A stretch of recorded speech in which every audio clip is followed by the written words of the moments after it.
Saturday Night Virus begins now. This is as disorganized as they come. And now, Uninformed with Bill Burr and Joe DeRosa. No reading, no research, just strong opinions. All right, hello. What's going on? I can't hear myself.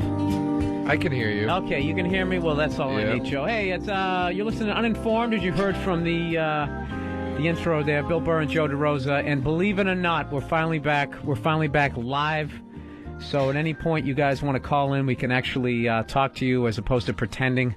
That's what we've been doing since, like, what, April? When was the last time we took a call in the show? Yeah, for the last 4 months ago. Yeah. I felt like when you're like a kid and you have your friends over, you're like, let's make a radio show on your boombox. I felt like that's what we were doing. Splicing it together. Yeah. But, so anyways, people been... Actually, I think I got maybe 5 emails, Joe. People saying that they're excited that we were back. I don't know about you, Joe, but I'm definitely... I'm psyched. Yeah. I can't wait. This feels like a real radio show, even though we're in the Baby XM room. Yeah, we're back in the Baby XM. They're doing some renovations over here, so we're in the small room again with the door shut, and there's no air conditioning. So, it's gonna be or is time. there air conditioning? It's just not that good. You know what it is, dude? It's your fucking aura. It's my aura. Yeah, just heating up the room. My stink. But anyways, all right, let's actually try to be entertaining here. A lot of shit has happened since the last time we did this show. Joe DeRosa turned 30 years old. Big 3-0. Still not doing sit-ups. Not so sit-ups. Still eating like shit. Yep. I'm moving to L.A. Bill's moving to L.A. Joe DeRosa's renting my apartment. So right now, he signed a lease the other day. Actually, how do you feel about that, Joe? You are legally bound to me. You should have a little bit quiver in your voice when you talk to me now. I don't feel good about it, Bill. You know what? I don't feel good about you not feeling good about it. 'Cause I really need you to make the rent so I can go out to L.A. and become the next redheaded Punky Brewster. You need me to make rent so you can continue to be legions more successful than I am. And I'll pay the rent. That reminds me of the first show, dude. I totally forgot how fucked up your credit is. Yeah, my credit's fucked. You're going to rebuild it, though. Are you already fanning yourself with your big platypus hand? I'm already hot. You're going to rebuild my credit. You really have big, long piano-playing hands. Yeah, I know. Do you have any sort of musical ability? I play the drums, Bill, as you know, and I play a little guitar. Oh, yes. I always wanted to play piano, though, but I just never... It was too late in life. That's going to be my thing that I say to my grandkids when I'm dying. I always wanted to learn piano. I think it's going to be a lot of things. I always want to be a better father, but I started too late. I had you kids when I was 60. So wait, Bill is that? Are you opening the door? I'm opening the door. Dude, if I got to watch you fan yourself like some golden age starlet, they told us to shut the door because it would sound better, but fuck it, it's too hot. And the door is it's like a goddamn prison door. That thing. Look how thick that door is. It's a bank. So anyway, Bill's moving to L.A. and I did sign the lease. I am locked in, contractually locked to Bill Burr for a year. For the next 12 months. For X amount of dollars every month to live in your apartment, and which means now this is the tough part. It's not renting the apartment. It's not you being my landlord. It's that Bill owns the apartment, so his name is on the lease, and it's a co-op. So if I fuck up, he gets in trouble, which it's you know what I mean? It's not a good feeling when it's like, don't fuck up or your friend's going to get in trouble. You know what I mean? That's where the tension comes from right now. Okay, that's good. We just got our first little update. Phones aren't on and they're working on it. Fantastic. Good. I thought the show was bombing. I was like, wow, nobody gives a shit. Evidently, everybody's over at the PNC in New Jersey. That number is 866-WOW-1-WOW. I didn't say it at the top of the show. 866-WOW-1-WOW. And, it would be great if the phones were working. Dude, this is? Back to the drawing board. This show should be fucking on public access cable in 1978. We should be sitting here with big lapel mics with even wider This is like it's like we answered an ad in the back of Boys Life magazine. Did you ever want to do a radio show? Dude, fuck that. You know what? We put on one of the best mediocre shows on We have XM. a great show, Bill. We do. We have a great show. We are. So how do you feel about me being tied to you for the next year. Okay, to go with Uninformed, with our percentages, I feel, you know what? I feel 78% that you're going to do the right thing, but I know you're going to fuck up. You're going to do something. What kind of thing is that to I'm going to say? tell you why. Because, was it 3 years ago, you helped me move, sort of. You just showed up with, like, other comics, right? And you were looking for stage time. That's why you showed up. Basically. And all you would do was you would rather than actually move shit, you would just look at heavy boxes and then just sit there and rub your head, acting like you were trying to do this physics problem. Like, God, how do I get my arms underneath that? And I was there because you paid me $50. I paid. That was a paid spot. You paid me $50, you cheap bastard, to move your shit. You paid me and Kurt $50. Steve Byrne didn't take the money. Steve Byrne didn't take the money. And you got us to move all your shit for $100. You know how much it would have cost you to hire manpower to do that? Any idea? Joe, first of all, exactly. It would have cost me more. That's why I got you. A fortune. But you got fucking stage time out of it. I got no stage time out of it. It happened. It's on the internet. I got no. JoeHelpsBillMove.com. It's on the fucking internet. And not only that, you didn't even fucking do anything. I watched the Shut truck. Up. You didn't do you watched the truck. That's what the broad does. We should have given you a fucking apron. You know Shut what? Up. You didn't do shit. You're going to make me look cheap, dude. You did not. You got the job you paid for. You got the job you paid for. And I was the only one with balls enough to give you that kind of fucking job. Fuck you. You're lazy. Everybody else was carrying boxes. That's Where bullshit. does this go, Bill? That's bullshit. Where would you like your drum set, Mr. Burr? Let's back up for a second. First of all, it was a studio apartment, all right? Let's not make it seem like I had, like, a fucking... That was not a studio. There was room. What happened to your voice right there? Do you hear the pitch in his voice? That's why he can't pick up... Oh, my God, it's too heavy. I'll watch the truck. You know what I should have got $51 bills and slapped them right in your unappreciative face. You think you could have carried $51 bills? Over to the next diner? You motherfucker. I'm cheap. Yeah. I'm not... You gave us $100 total to move your shit. That would have cost you $500 to get professional guys to come in and you know do what? that. My shit wouldn't have got broken. I didn't break your shit. You know what? They wouldn't be fucking standing around. I've been taking blame for breaking your shit for the last 3 years. I didn't break that fucking picture. You didn't break it. It was Kurt Metzger. But you know what? He was trying. You know what I mean? It's like he dove for the ball, he didn't catch it. Well, I can't get mad at him. As opposed to you, who pull up because you're afraid of getting hit over the middle. You know, a retarded kid tries. You can give him something to carry down the steps. What's the fucking point? I said a retarded kid tries. I mean, he gets an E for effort, but he's still fucking useless, is my point. That's where you have to take this argument? What? You have to make fun of people. No, I'm not making fun of retarded kids, but I'm saying you support the terrible job that you did helping me move, and you got $50. The only person with a mental problem was the guy that thought it was adequate to give $50 to get guys to move his shit. Here we go with another update from Steve. Sean, excuse me. Here. You're okay. Sean's our fill-in producer. So are the phones going to be on at any point? Hopefully, I'm calling in 5 minutes. Okay, great. Are the microphones on? Is this being broadcast? Yeah. Or are we just going to run this later?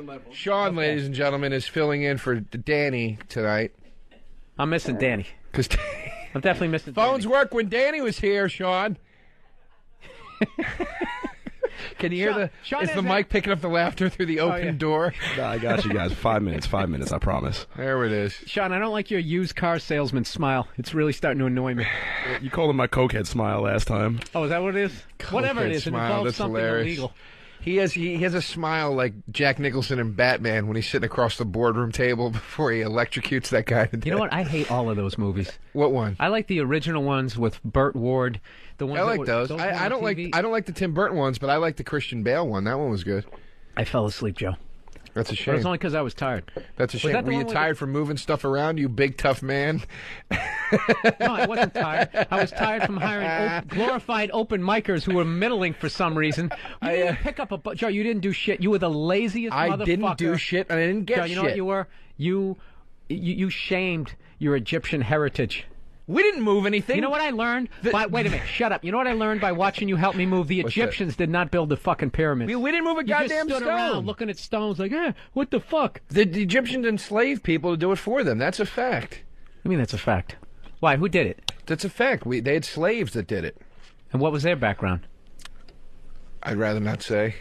Why not? Because they were Jewish. They were Jewish? Yeah, but you know what? You know what? Black people claim that they do it. Yeah, I don't buy. You know why I don't buy that shit? I don't want to get into this. I don't buy that shit because it's like, okay, so you go up there, right? All the Zulus go up there, they build the pyramids, and then they just like, well, I guess we proved our point, and then they went back to their huts. Just can we verify something? When you said all the Zulus, you're referring to that actual tribe, right? Yeah. Okay. Exactly. The same way. I mean. Okay. The same way, dude. Dude, I can't even hammer a fucking nail. You know what I'm saying? Like, I'm not trying to be like, why do I got to handle everything with fucking kid gloves? The show is called Uninformed, so I don't know what the proper term is for somebody. African is stupid because Egyptians are African. African is a continent. Black guy. Yeah, some black dude. Right. Okay. How are they living, man? They didn't have any fucking pyramids downtown there. In South Africa over there. Downtown over there. Like Archie Bunker. You see there. See, this is right now. This is what you need right now. We need somebody who actually knows something about to call in about the Zulu tribe and their ability to. The phone's going to ring and it's going to be somebody going, mortar. You're fired. Who's it going to be? Al Sharpton taking a break? This is the president of XM. You're fired. All right. Dude, this thing it's not even being broadcast, okay? The phones aren't on. We're not even in a real room. Now here's Let's change the name of the show to the Tree Fort Show, okay? And we'll sit here, look at Playboys, and giggle.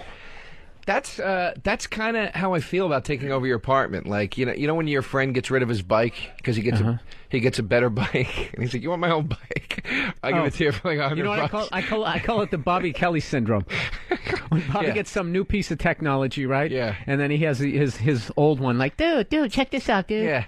Dude, I bought this a week ago. I don't need it anymore. Yeah. And the second, it's got a 35-inch screen. Then the second you buy it, dude, I got a new one. It's got 41. His screensaver was mine's better. So I think the phones are online now. Is that true, Sean? I have no idea. Sean? What's up? Are the phones online? Is that why you went okay? No, we're having a problem in D.C. apparently. I'm gonna tell you right now. This is why the phones are not gonna be on. When your engineer, where you're like Sean, he just goes, "What's up?" Dude, just go back to smoking or snorting, whatever you're doing. We're just gonna once again do 3 hours of fucking radio staring at each other. I'm calling him like every 5 minutes, so I'm gonna call him every 2, you cocksucker. The second I get updated is the second you guys will get updated. All right. I like how his mic sounds better than mine. It does. He's nice really and crisp and clear.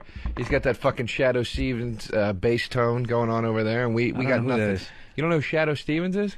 No, I don't, Joe. But you know what I do know how to do? Is pick up a box when somebody pays me $50 to do it. How do I want these fucking phones to come on because I want to know what these people would feel like if you were their landlord. That's what I want to know. Most times when people help their friends move, the guy just gives weren't friends back then. We weren't friends at all. Well, let me ask you a question. Why did you do it? Because you offered me $50 and I was that poor. I needed $50. Okay. So I helped you out. Yeah, and I helped you out. Hey, if you're standing on the corner with a fucking tin cup, Joe, I don't think beggars can be choosy. I helped you out. That is a saying. I helped you out. I know it's a saying. And I helped you out. You needed somebody to watch the fucking truck. I watched it. What were you going to do, leave your shit out there unarmed or unmanned or whatever? I stood on that truck, made sure nobody stole shit. People were taking shifts. It was a 4-floor walk-up. It was brutal. I'm not going to lie to you. It was brutal. It was awful. Steve Byrne was like the marathon man, just running up and down the stairs. Remember when Steve Byrne left for 2 fucking hours in the middle of it and then came back? No, Joe. The only thing I remember was you not doing shit. You're hurtful. Maybe I don't remember because Steve didn't even accept payment. Because he was headlining 18 colleges a week and he didn't need the fucking money. No, you know why? Because Steve Byrne is a decent guy. He is a decent guy. He's at least 38% more of a decent human being than you are, Joe. You're a real son of a bitch. You know that? I feel... you know what, Bill? I'm not going to go that route with you. No, you went that route. I feel 95% great that you're my landlord and that you're my friend. Totally different subject, and don't try to guilt me. And every once in a while, friends have riffs, okay? And we brought up something we shouldn't have brought up. All right? No, we should have brought it up. It was funny. It was funny. I think we talked about that before. All right, then why do you have to have the fucking "We Are the World" ending to it? Because I'm being a douche. What do you All right, you know what, being you fucking sincere? Yeah, Jesus Christ. Because I'm being a douche. You should sell those T-shirts at the end of your show. I'm being a douche. No, because I'm being a douche. And that would explain 90% of your fucking behavior. That's the fifth T-shirt idea you've given me. We should put this, when the phones come back on, let's have the callers vote on this. Vote on what T-shirt I should sell, because you said I should say, that's the newest one, because I'm being a douche. One of them was, scratch-proof my ass, because my glasses were scratched. Oh, yeah, no, wait, you got to give the backstory. Joe just has a habit of just saying dumb shit that I think would look good on a T-shirt. And the other day, he's in my apartment, which is soon to be his apartment, and he's just in his own world looking at his new glasses, and he starts rubbing them with his T-shirt like an 80-year-old man. He goes, scratch-proof my ass. Dude, that should have been on a 1950s sitcom or something. But the greatest thing, Joe, is if any of these, you're going to have to say them like at least as many times as Bill Engvall says, here's your sign in an hour. Here's your sign. Here's your sign. You're going to have to be scratch-proof my ass, and you got to shrug. There's no way to work that. Yeah, I know. There's no way to work that into anything. That's impossible. Because I'm being a douche would be easy. Because I'm being a douche. Yeah, so I'll do the bit.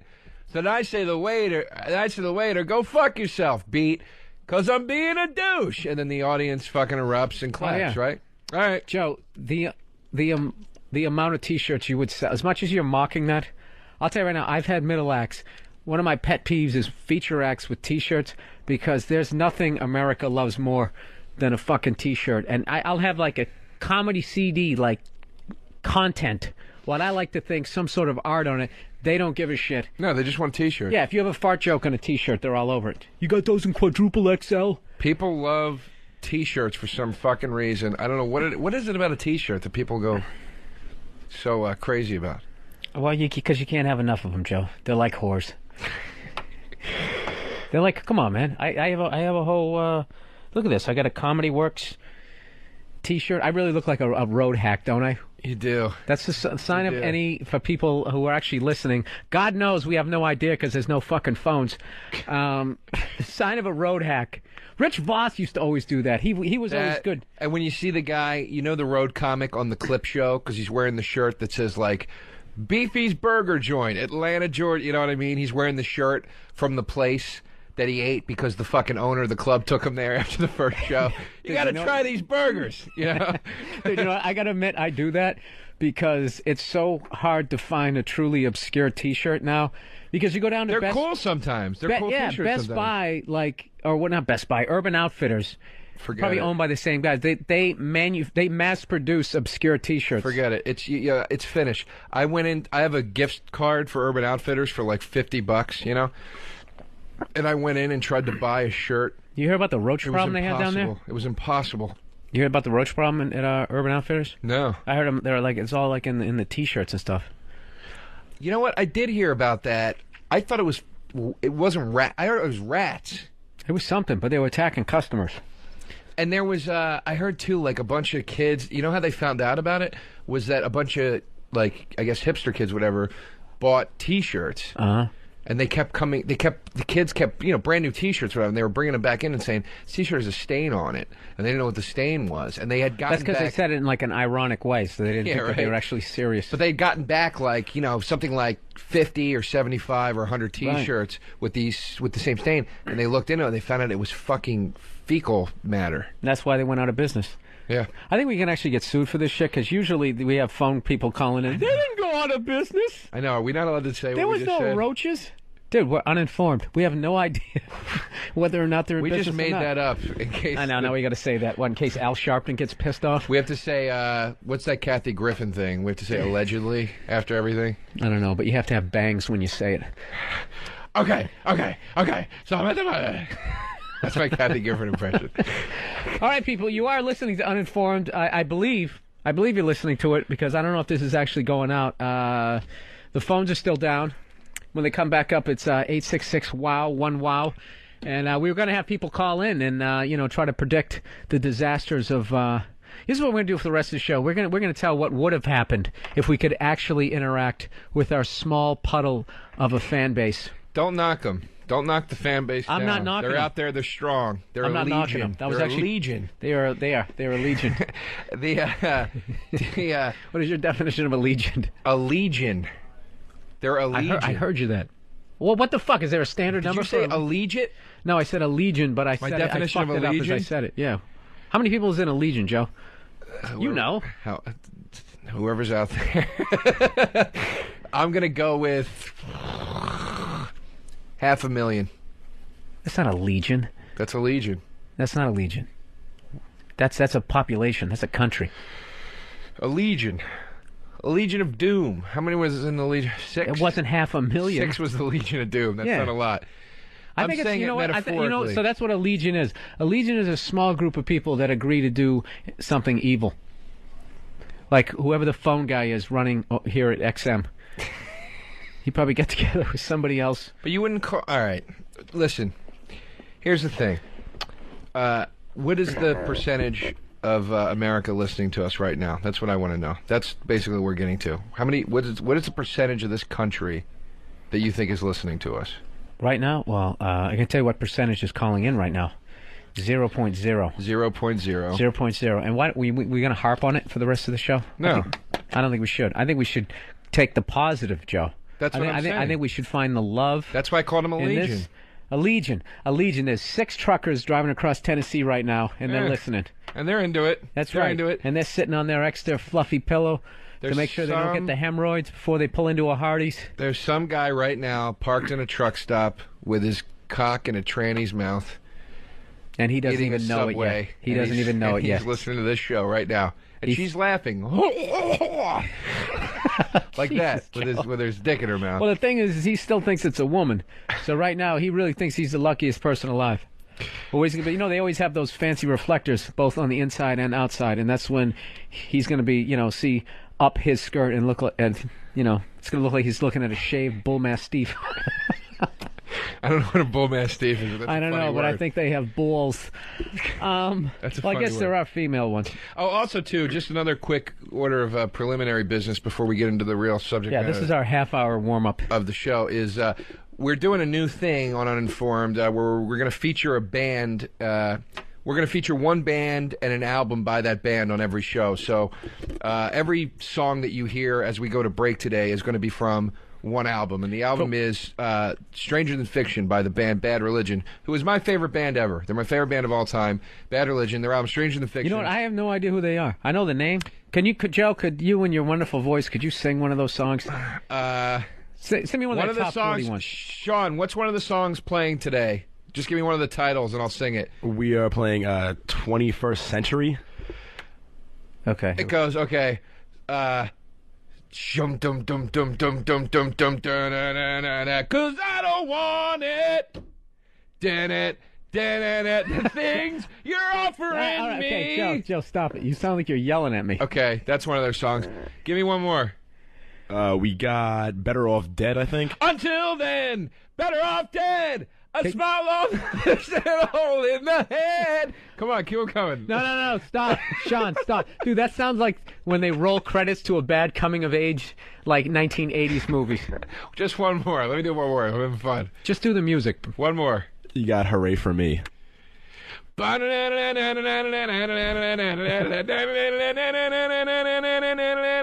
I can see Martinez. All right. Hooray for me and fuck you. All right. So- This is. See? And this is the band that you think people should be informed and know about. Okay. I sounded like it, didn't it? No. Hey, yo, dude, in your head, you always think you sound exactly like the album, but at some point So you will anyway. be roasted, and we'll be playing that audio back. All the songs from today's program are from the album Stranger Than Fiction by Bad Religion, the best band ever.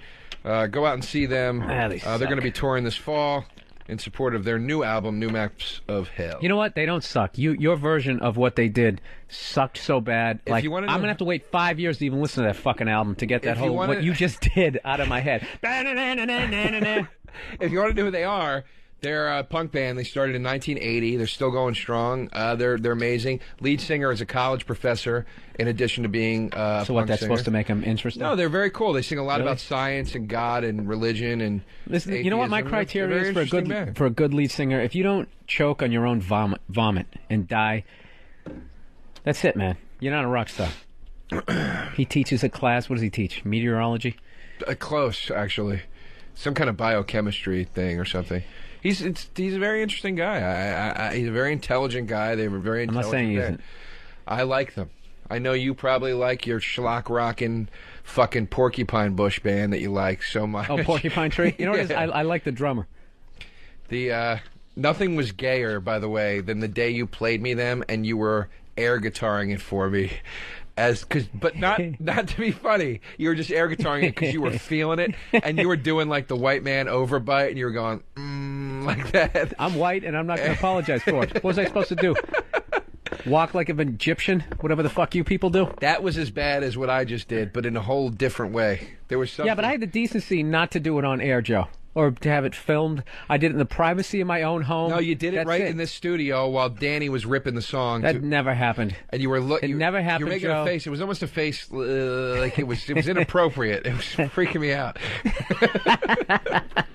Well, I'm glad I can make you uncomfortable, Joe. And speaking of uncomfortable, how long do you think before you ejaculate in some way in my apartment that I own? I'll tell you how long. The first day, I'm going to shoot a load right into that new stove you have. I can't even laugh at that. Shoot it right down into that gas burner, and you're going to come back. What's wrong with the stove? Joe, that's not even funny, man. That's just absolutely disgusting. Billy got a new kitchen put in. That's what. First of all, don't say it like I'm 3. Billy got a new kitchen put in. No, I got a fucking kitchen that's going to get you laid. You can actually act like you own that place. Do you realize the lies? Forget about the lies that we already told about Urban Outfitters on this show. Right. The lies that you're going to be able to say that you actually headline on the road and are making some sort of a decent income to be able to afford. Dude, I own a microwave. It's fucking hilarious. I'm talking about it like I won the Showcase Showdown. A stainless steel microwave. In New York, that apartment is like a mansion. You know? It's a great apartment, dude. Oh, yeah. It is. It is a great apartment. He put a brand new kitchen in to the tune of God knows what. And I think that's what you're really worried about more than anything, is that I'm going to fuck that kitchen up in some way. I'm not worried about that, Joe. I'm worried about, I don't mind if you cook a pork chop and you set off the smoke alarm. I'm going to cook a fucking hot load is what I'm going to cook.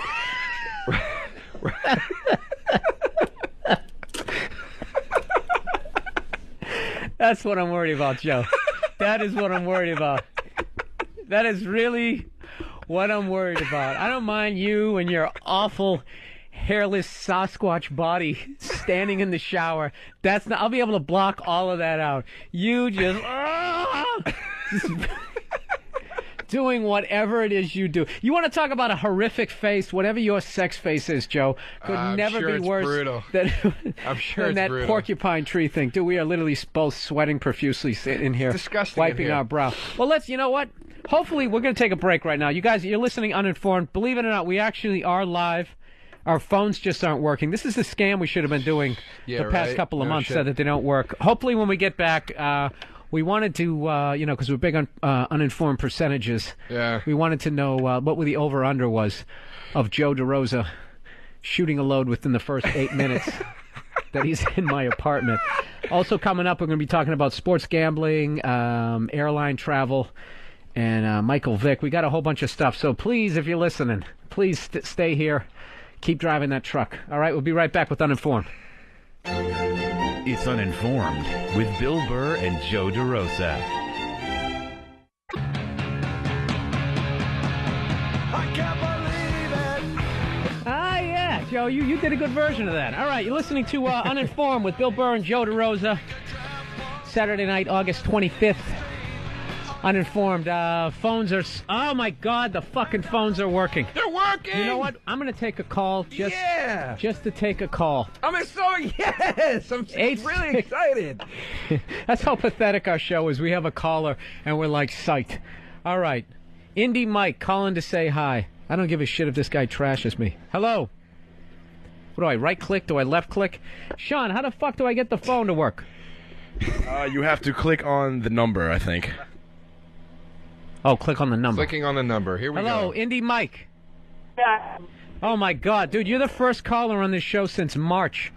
Well, it's an honor. I saw you in Chicago, over a year ago, and just wanted to call in and say hi and let you know I was tuning in. All right, dude. Hi, I feel like unbelievable right now that we actually verified that we do have a listener. We're back. Oh, here they go. They're fucking lighting up. We're 866 back. wow 1 wow. Well, Mike, listen. I don't know if you heard the beginning part of the show. Joe is going to be subletting my apartment, and we were wondering how soon before Joe makes it his own. Well, I would say the first night. The first night? Do you think he's going to be by himself or with somebody else? Oh, by himself the first time. After that, I don't know. But yeah, No. by the end of the night, the first night. I think I'm definitely gonna have a lady friend sleep over the first night I'm there. A Because, lady friend? You I'm sound like gonna a have- gay guy with some sort of fag hag you're bringing well, over. I'm talking about a man that I'm gonna have sleep over. Yeah. No, but it's that I told you there's going to be a creepiness where I'm going to be like I'm living in Bill's apartment right now. It's going to take me a little while to get past that. You know what, dude? And I think you have to make it your own. You know what I'm actually trying to think now? I'm trying to look at you and figure out what you're into, like what your fetishes are, what sort of horrific shit you're gonna do in there. I'm gonna come home, like next time I come back to do Uninformed, you have some sort of rack in there with a paddle. There's not going to be any of that. There's just going to be. You are. All of a sudden, you can start dressing like Rob Halford. There's just going to be something weird. There won't be anything weird at all. All right, we're taking. There's Thanks just- for calling. Hey, Chris, what's up? You're on Hey, what's up, Uninformed. guys? Chris, What's up, man. guys? How you What's up? doing? Hey. Hey, man, thanks for listening. And how soon do you think before Joe comes into my apartment and makes it his own? In nanoseconds, about 4. There Really? you go. Why? What's your basis for that, though? Because I'd do the same thing to my buddy if I took over his place. There you go. On principle. Do you think I should shoot a hot, greasy load in Oh, all the Jesus, places it Joe. doesn't belong in that every apartment? corner of every room. Why would you do that? I'm not gonna do it. Well, It's why a would you joke. even bring it up, dude? It's like I'm not finding this show is not comedy anymore. This is it's just becoming. You're getting gross. It's just, You're getting so easily it's grossed out. disgusting. I'm joking. the, Mike, wait, what's your name? Chris? Bill? Chris from Hank. New York. Chris, would you want Bill Burr as your roommate, or would you be afraid? No, as a landlord. Or as your Oh, landlord? as- Sorry. He seems like a pretty cool guy. Exactly. Wouldn't want to piss him off, though. Do you see the difference? I'm a cool guy. You're going to shoot a load in my convection oven. Convection oven, Joe. You can actually go there and cook your load with convection. What if you came back, right, and your apartment Was immaculate. I would be really happy, Joe. But We what would if this continue to be happened? friends. What if this happened? What if your apartment was completely taken apart, right? Nothing was where it was. I mean, everything is just broken down. What do you mean? What do you mean broken down? Gone.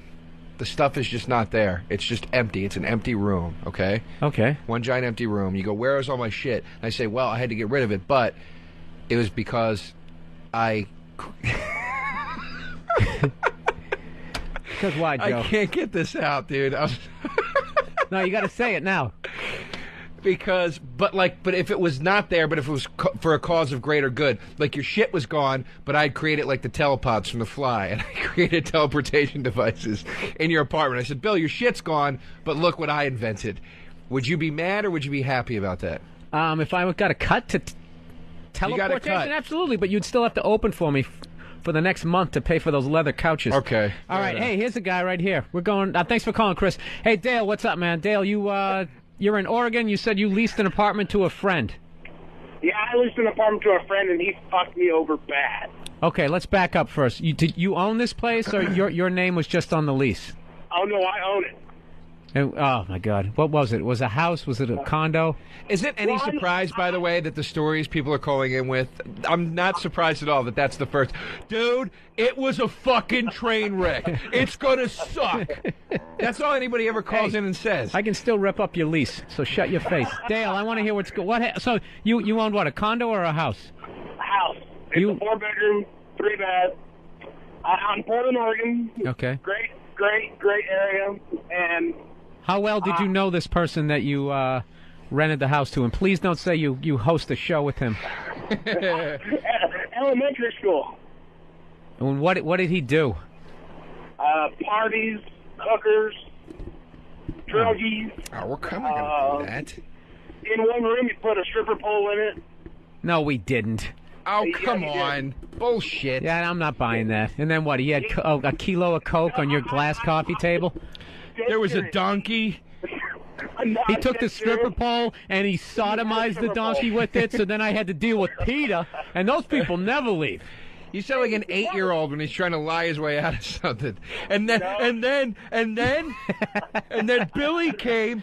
All right, Dale. Thanks for calling, man. What the fuck, man? At least come with the good lie. Who else we got? What do we got? We got somebody calling to say hello. Alex, what's going on, man? Hey, how's it going, guys? Hey, Alex. Thanks for calling in, man. Yeah, I just wanted to say, Billy, man, loved you for a long time, man. Okay. Since O&A. Can you not say it in that creepy voice? Creepy voice, man. Listen, Yeah. how do you think I feel? said that? How do you think I feel, man? I've had to live with this voice for my entire fucking life, man. No, now it doesn't sound creepy. Well, you know what you could do? You could pick up the pace. That was kind of... Billy, I just want to say... I just want to say I loved you for a long time. Always man. enjoyed. I'm sorry, man. I mean, I didn't know if you were talking to Alex from Nebraska or Alex from New York. Oh, okay, my I'm fault. Well, let sorry. me ask you this: How long do you think before Joe moves into my place that he makes it his own? I don't know. It really depends on like what kind of porn he got in there, you know. You don't think Joe has his I own got rack of plenty porn of that my he's going to be own. moving in there? Stuff. Well, I don't know, but I mean, if I was moving into a friend's house, you know, I'd look for his porn first. You know. Well, he's not going to leave his possessions Jesus behind Christ! now. Yeah, no. Why don't I just have a crackhead move in and I'll leave crack on the fucking table for him?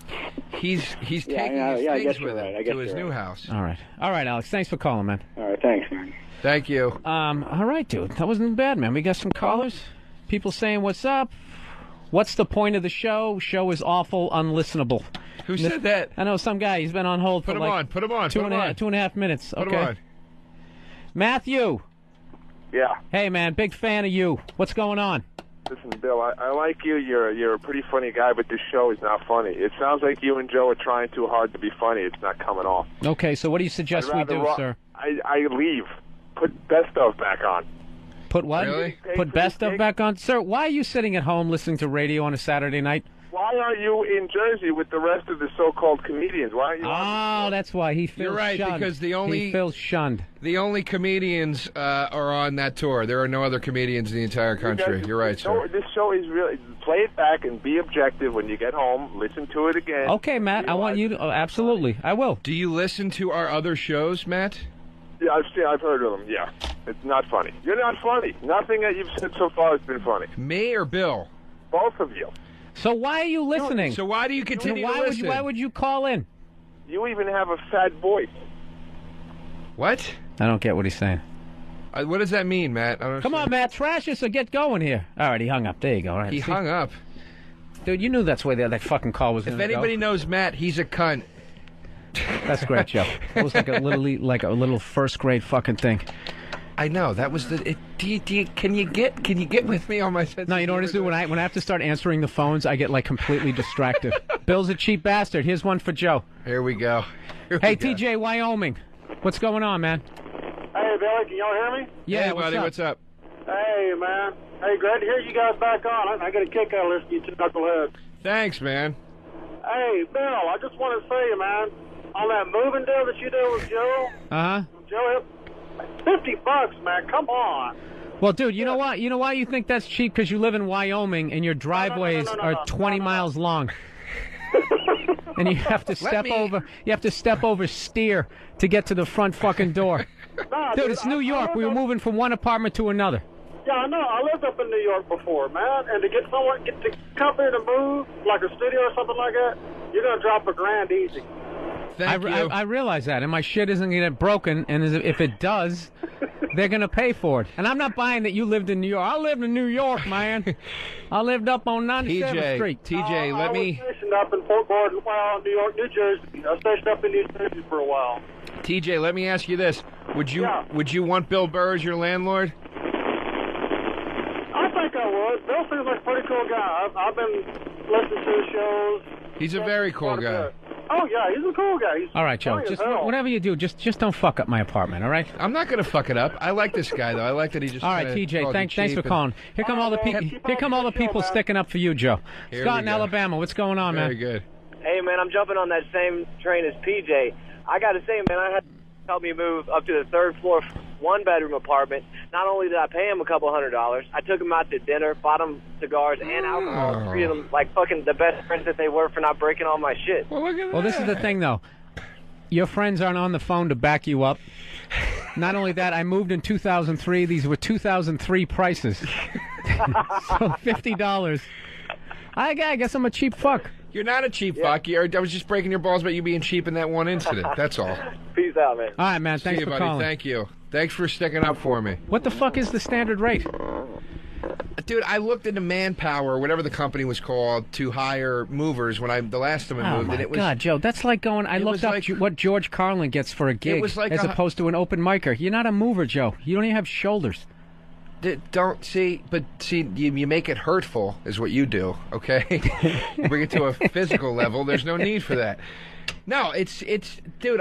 Who cares? I don't even want to talk about it anymore. To be honest with you, I was fun to break your balls about it, but I feel like now it's turned into a very serious discussion. No, it hasn't. You know what it is, dude? It's turned into this fucking studio is like 9,000 degrees. All right, let's get okay, guys. Listen, we got 15 minutes for our next break. Let's get into some of the actual uninformed topics that we want to talk about. We kind of dicked around a lot at the top of the show because the phones weren't working. We didn't want to waste some really good phone call stuff. So here we go. Airlines. There's a website out there. Excuse me. There's a website out there called www.strandedpassengers.blogspot.com. Okay, and what this website is doing is they have crafted, what is it, Bill? A Bill of Rights for airline customers so that we no longer get fucked over by the airlines. That's what they're trying to do, because I don't know if you've been flying lately. It's fucking brutal, dude. This is what they do. This happened the other day on airline. You get to the place, right? And they tell you that your flight is boarding. You get on, they do the whole, you have a very full flight. Yeah. We're out of pillows and all that type of shit. Yeah, I love that. Because God forbid they prep. See, this is why they're fucking cocksuckers, okay? Is because, dude, how much more can they nickel and dime you? You don't get a meal anymore. You got to pay $5 for a bag of chips. You got to pay $5 for your fucking headphones on a 5-hour flight to watch a movie, right? There's certain airlines where you got to pay $15 extra to sit by a window. The least these fucks can do is have enough pillows on the plane. I like how they act like that morning a construction crew came in and added another wing to the plane. I know, it's so simple. You got 260 seats. You need 260 pillows. They run out of that shit. Dude, I'm telling you, like, in the last probably 6 flights I've had, 5 times, this is the scam they do. They get you on the flight. It's always the same thing. They always say, sir, we have a very full flight. Like this is a surprise or something. Every fucking one of their flights is sold out. I don't know how they're not making any money. But then they pull you away from the jetway, and then they just drive you off to like this rest area. And then they pull that shit. This is your captain. We just found out that we have a fucking delay. Like they didn't know when you were sitting in the airport where there's oxygen and food that they didn't know that there was going to be a delay. They just get you on the fucking plane and then they stick you out there. And that's the most annoying part. Is the attitude they have about it.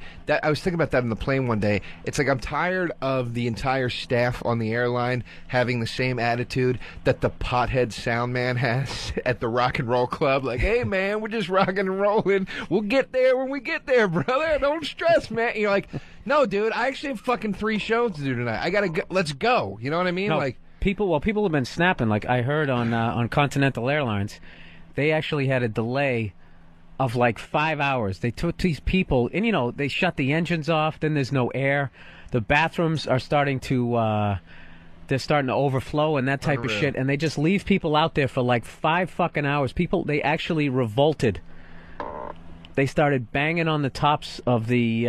like Attica? Oh, yeah, totally. They started revolting, and they demanded... That's what fucking sucks, is they won't tell you what's going on, and they just leave you out there. So it's called...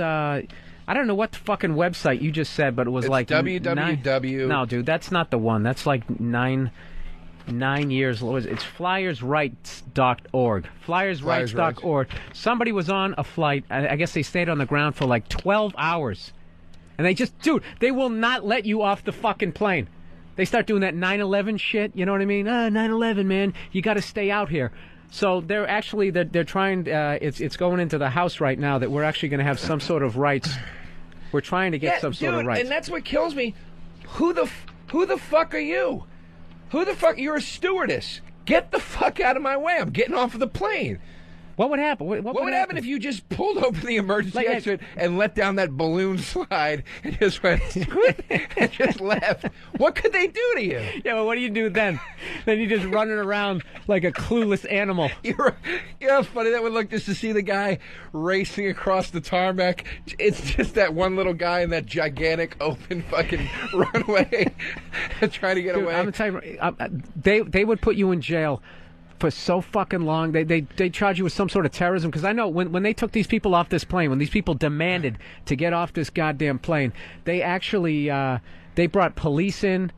They had like they had like dogs and shit, and then they sat there watching them like they were dangerous on some level. Dude, it's ridiculous. This needs to be done. It's absolutely ridiculous. The fact that these Dunskies get any sort of authority. Dunskies. That was terrible, wasn't it? It really was awful. That was like I think Matt from New Jersey might have a point. That was like something that the great Ragu would say. I don't even know who that is. From Laverne and Shirley. The big Ragu, that's his name. Carmine from Laverne. Never mind, forget it. The fact that these people have any authority over you, it's absurd, dude. You don't need a degree to work for an airline. You don't need anything. Well, what I like about this is finally. A corporation is fucking with little people, and finally there's actually somebody trying to do something about it. Like I was sitting on the plane just feeling that's what we need here. We just need a fucking union. If everybody just stood up and just said, bitch, open the fucking door. Dude, I sat out there. This is what my deal was. I was in Denver, right? They oversold the flight. Once again, how do you do that?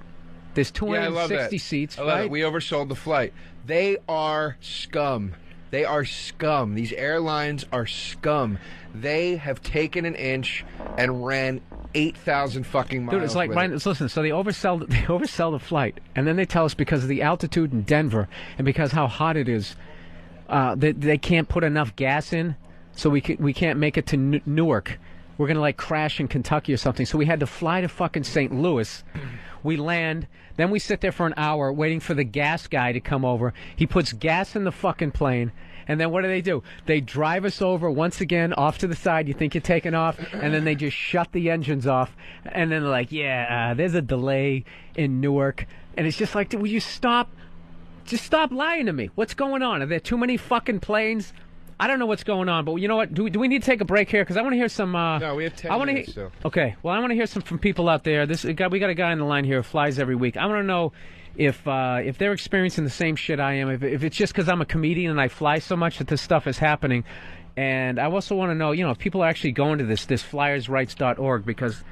I would love to have some sort of power in that situation. I was literally just sitting there. The only thing I said was, are you going to feed us? I literally put my hand up like I was in second grade. And they didn't feed you, did they? No, they didn't. I got one bag of fucking peanuts. Scumbags. Between Denver and they got a St. free Louis. pass after 9/11, and they took advantage of everybody with it. And that's exactly what here's Matt from Arizona. He says he flies all the time. Matt, what's up? Hey guys, I'm on a flight every week, and it's all about them opening up the gate for the next group of assholes to fly out. So they get you out and they put you on the tarmac, and we fly from Arizona to Vegas, which is like 20 flights a day, but they want to get you on that flight because you're booked, and you sit there for 2 hours and you can't go anywhere. Dude, it's brutal. And you know what the deal is? The second they pull the jetway away from the airplane, it's considered an on-time departure. So I guess you can't complain and try to get, an extra bag of peanuts or some sort of miles or something like that. What's the longest delay you've had?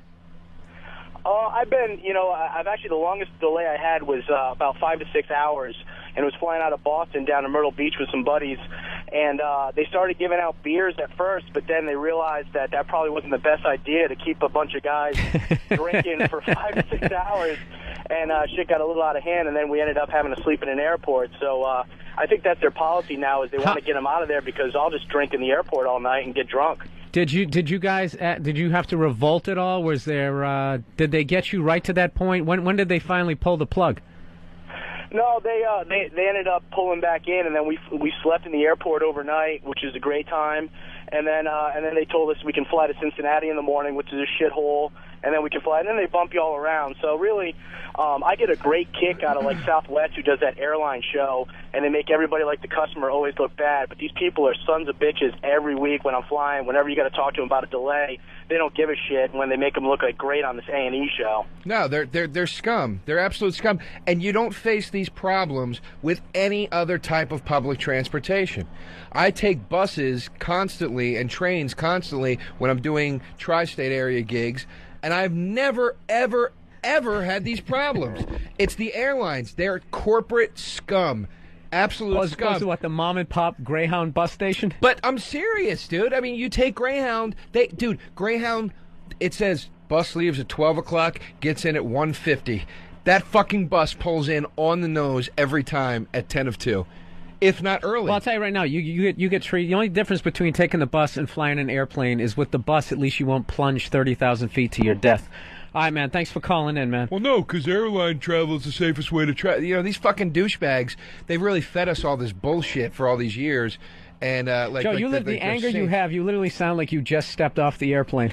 Dude, it infuriates me, man. I went through something once where I had to fly from New York to oh, damn it, where was I going? I was going to like fucking Kentucky or something like that. No. I was going to Texas. No.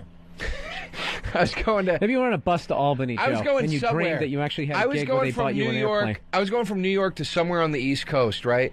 The goddamn connecting flight was going to be late, or the first flight was late, so we were going to miss the connecting flight, so I had to fucking fly down into fucking like Florida or some shit, and then transfer there, and then shoot all the way back up. It was the most harebrained fucking configuration. Dude, you know what the worst one is? I can't stand Southwest because I hate how they try to act like they're just so relaxed and shit. We gotta take a break coming up. No, go yeah.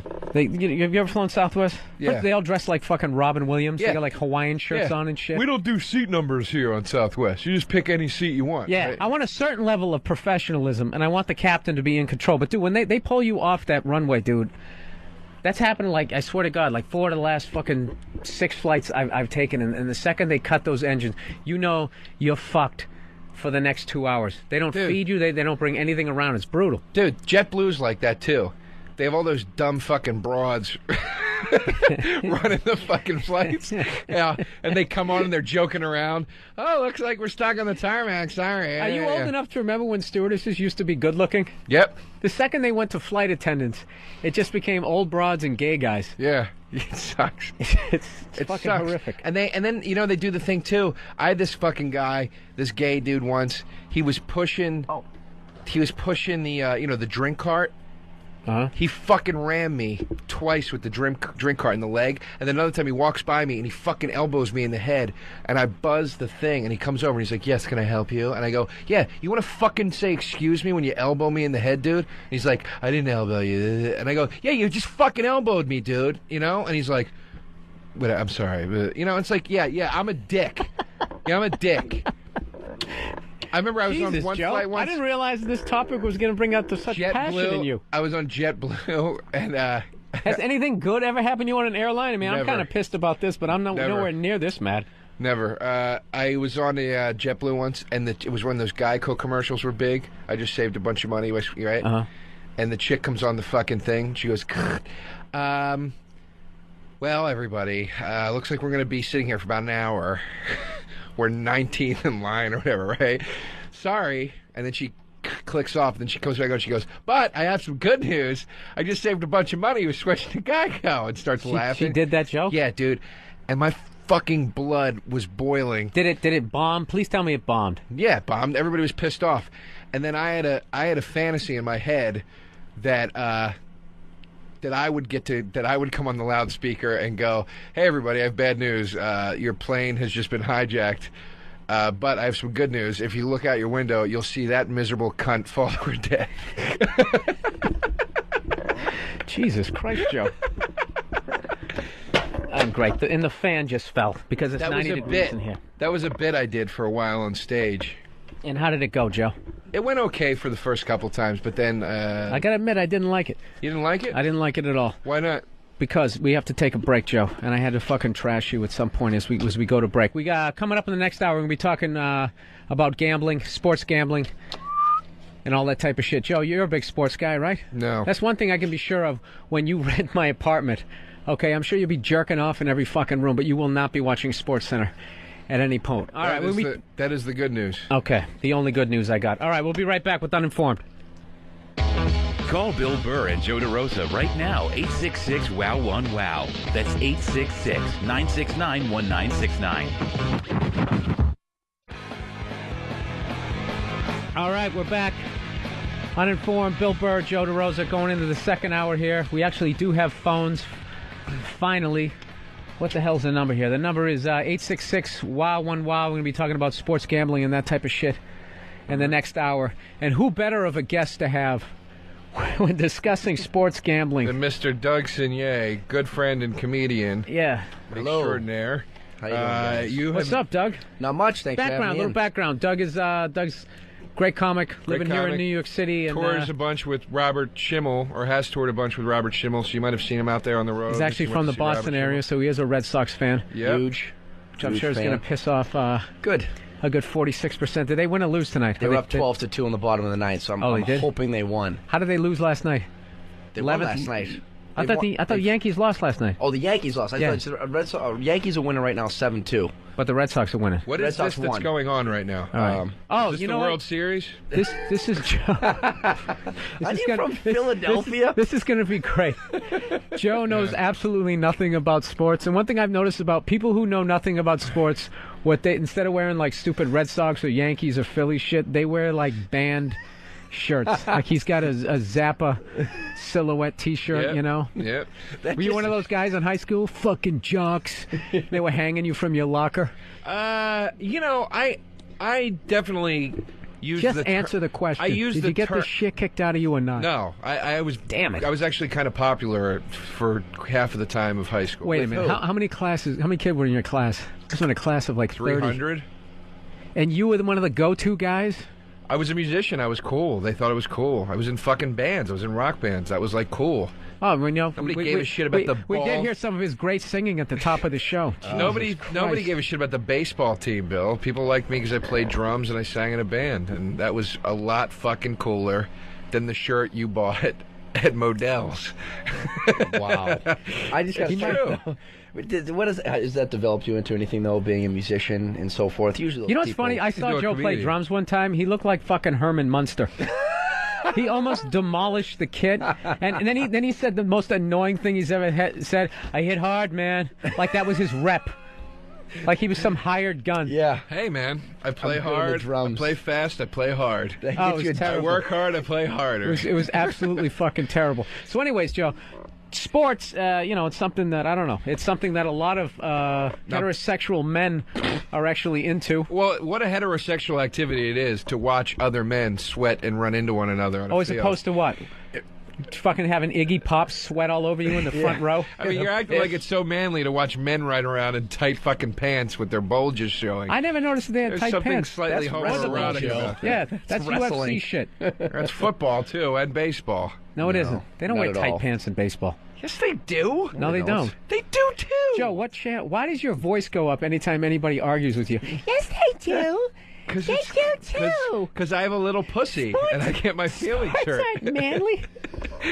I'm just curious, though, how you grew up in the Philadelphia area, which is one of the, it's a premier sports city, to say the least, and not have you got 4 sports all teams. That says to me, and I hate to say it, is if you're from a city like that and you're not into sports, you didn't have a good relationship with your dad, because that's what kids do. My dad's not into sports either. Oh my God! Then this let me tell you why.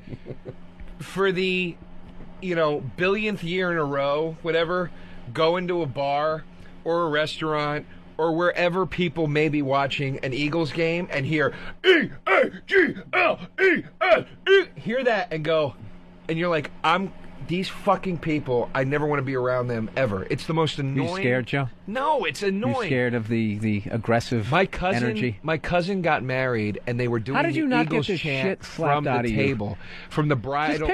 Just picture Joe without whiskers. I mean, how could you not just want to slap one of those baby fat cheeks? All the jocks All the jocks in my school wanted to fucking hang out with, Joe, with the I'm guys sick in the of band. you. You know what? I want somebody from Joe's fucking high school to call up and just say how exactly fucking cool Joe DeRosa was. If they were to hang I'm out, not saying I didn't have my Joe, hard times. you're making yourself out like you were fucking Steven Tyler. No, like you I'm were not. walking down the hall with a mic stand with scarves hanging off of it. Yeah. Because I Getting didn't blown do in between your classes. Because I didn't do the mundane, regular, pennant on the wall horse shit that you guys did. Because I didn't have a he was a cookie trailblazer. Because I didn't There have a we cookie go. cutter childhood. I'm a fucking weirdo, and it's not true. I First just of all, like Joe. sports. First of all, Joe, you didn't make it as a musician, so stop acting like you invented a new kind of music. All right, you were a nerd. You played some bongos. I didn't try with to your make other it as a nerd musician. friends and watch Star Trek. I didn't try to make it as a musician. was that a front for the you were in weed bands. dealing? Huh? You're full of shit. You told me you first did music. I did. And then after a while, you're like, I don't want to do this anymore. No. I said I wasn't enjoying playing in bands anymore because of the tension of dealing with other guys. But you weren't trying to I make still it? play But music. My you band weren't- just toured. I still play. You came and saw us. That was the Dude, last. you were doing an alternative room and you rapped, and it But was a joke. That was the last show of our tour. What do you mean your band? Wait a minute. You're talking like you're booked at fucking Ozfest. Jesus, Joe. Bill, we toured up the fucking East Coast. We did 5 fucking shows in a row in 5 different cities. That's a tour. Do you guys have a It's bumper every bit as sticker? legitimate as a comic going on the road. If I have 5 college gigs in a weekend to make my rent, I'm on a tour, or Look, am I I'll just tell you fucking this.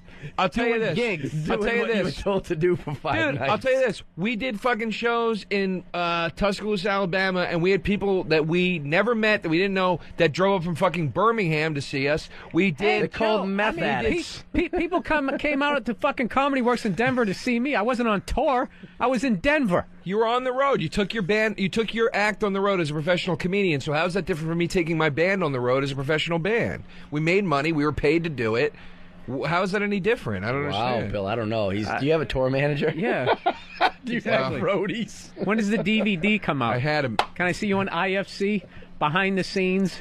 Joe DeRosa on tour. I'm just saying, Joe, you got a little bit of a God complex. It's not a God complex. I just want to get your fucking voice up in that register that It's I not like. a God complex. It's not a God complex. Stop it. You're doing the. You want me to go? You're right. I stink. I'm the worst. I'm That's not. I'm what not going to comedians do do it. to other comedians. I'm not I doing it. don't. I'm a good musician. I stand by that, and you stand by it too. You were full of fucking compliments that night. Whoa. No. I thought what you did, the rap thing and everything, I thought it was really funny. Do I think you're Jay-Z? No, you did it in a fucking comedy room, and I said it was funny. You said took it a was lot of balls. awesome. You said it was awesome. You said musically you liked it. You said it was really well It done. was really funny and all that. Well, what do you think? You just Okay, shit whoa, because whoa, it's a whoa, joke. whoa, There's no whoa, skill involved. Let's time out, dude. Time the fuck out. I was talking about comedy.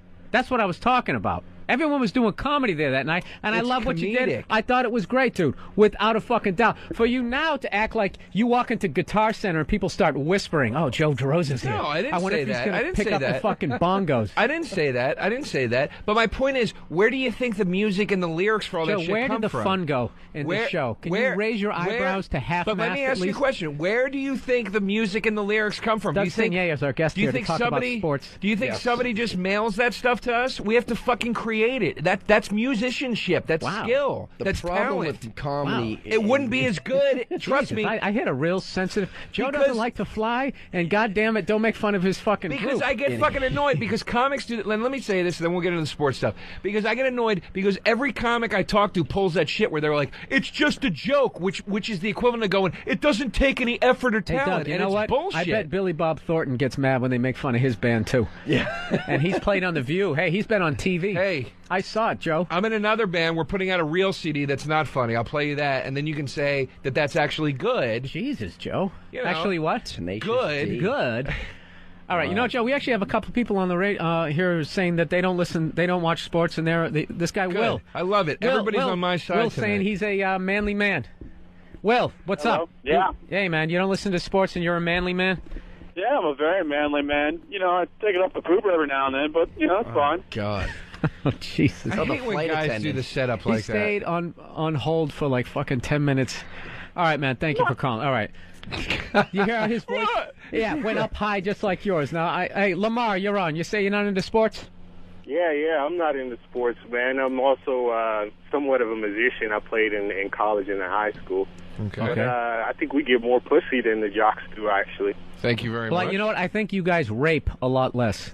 Like, I would say that. Who do you think? What sport do you think has the biggest date rapist? Oh, football, absolutely. Really? Yeah. I absolutely do. Yeah, I'd say football. Absolutely. From They- the little I know. I think you guys are going with the obvious choice.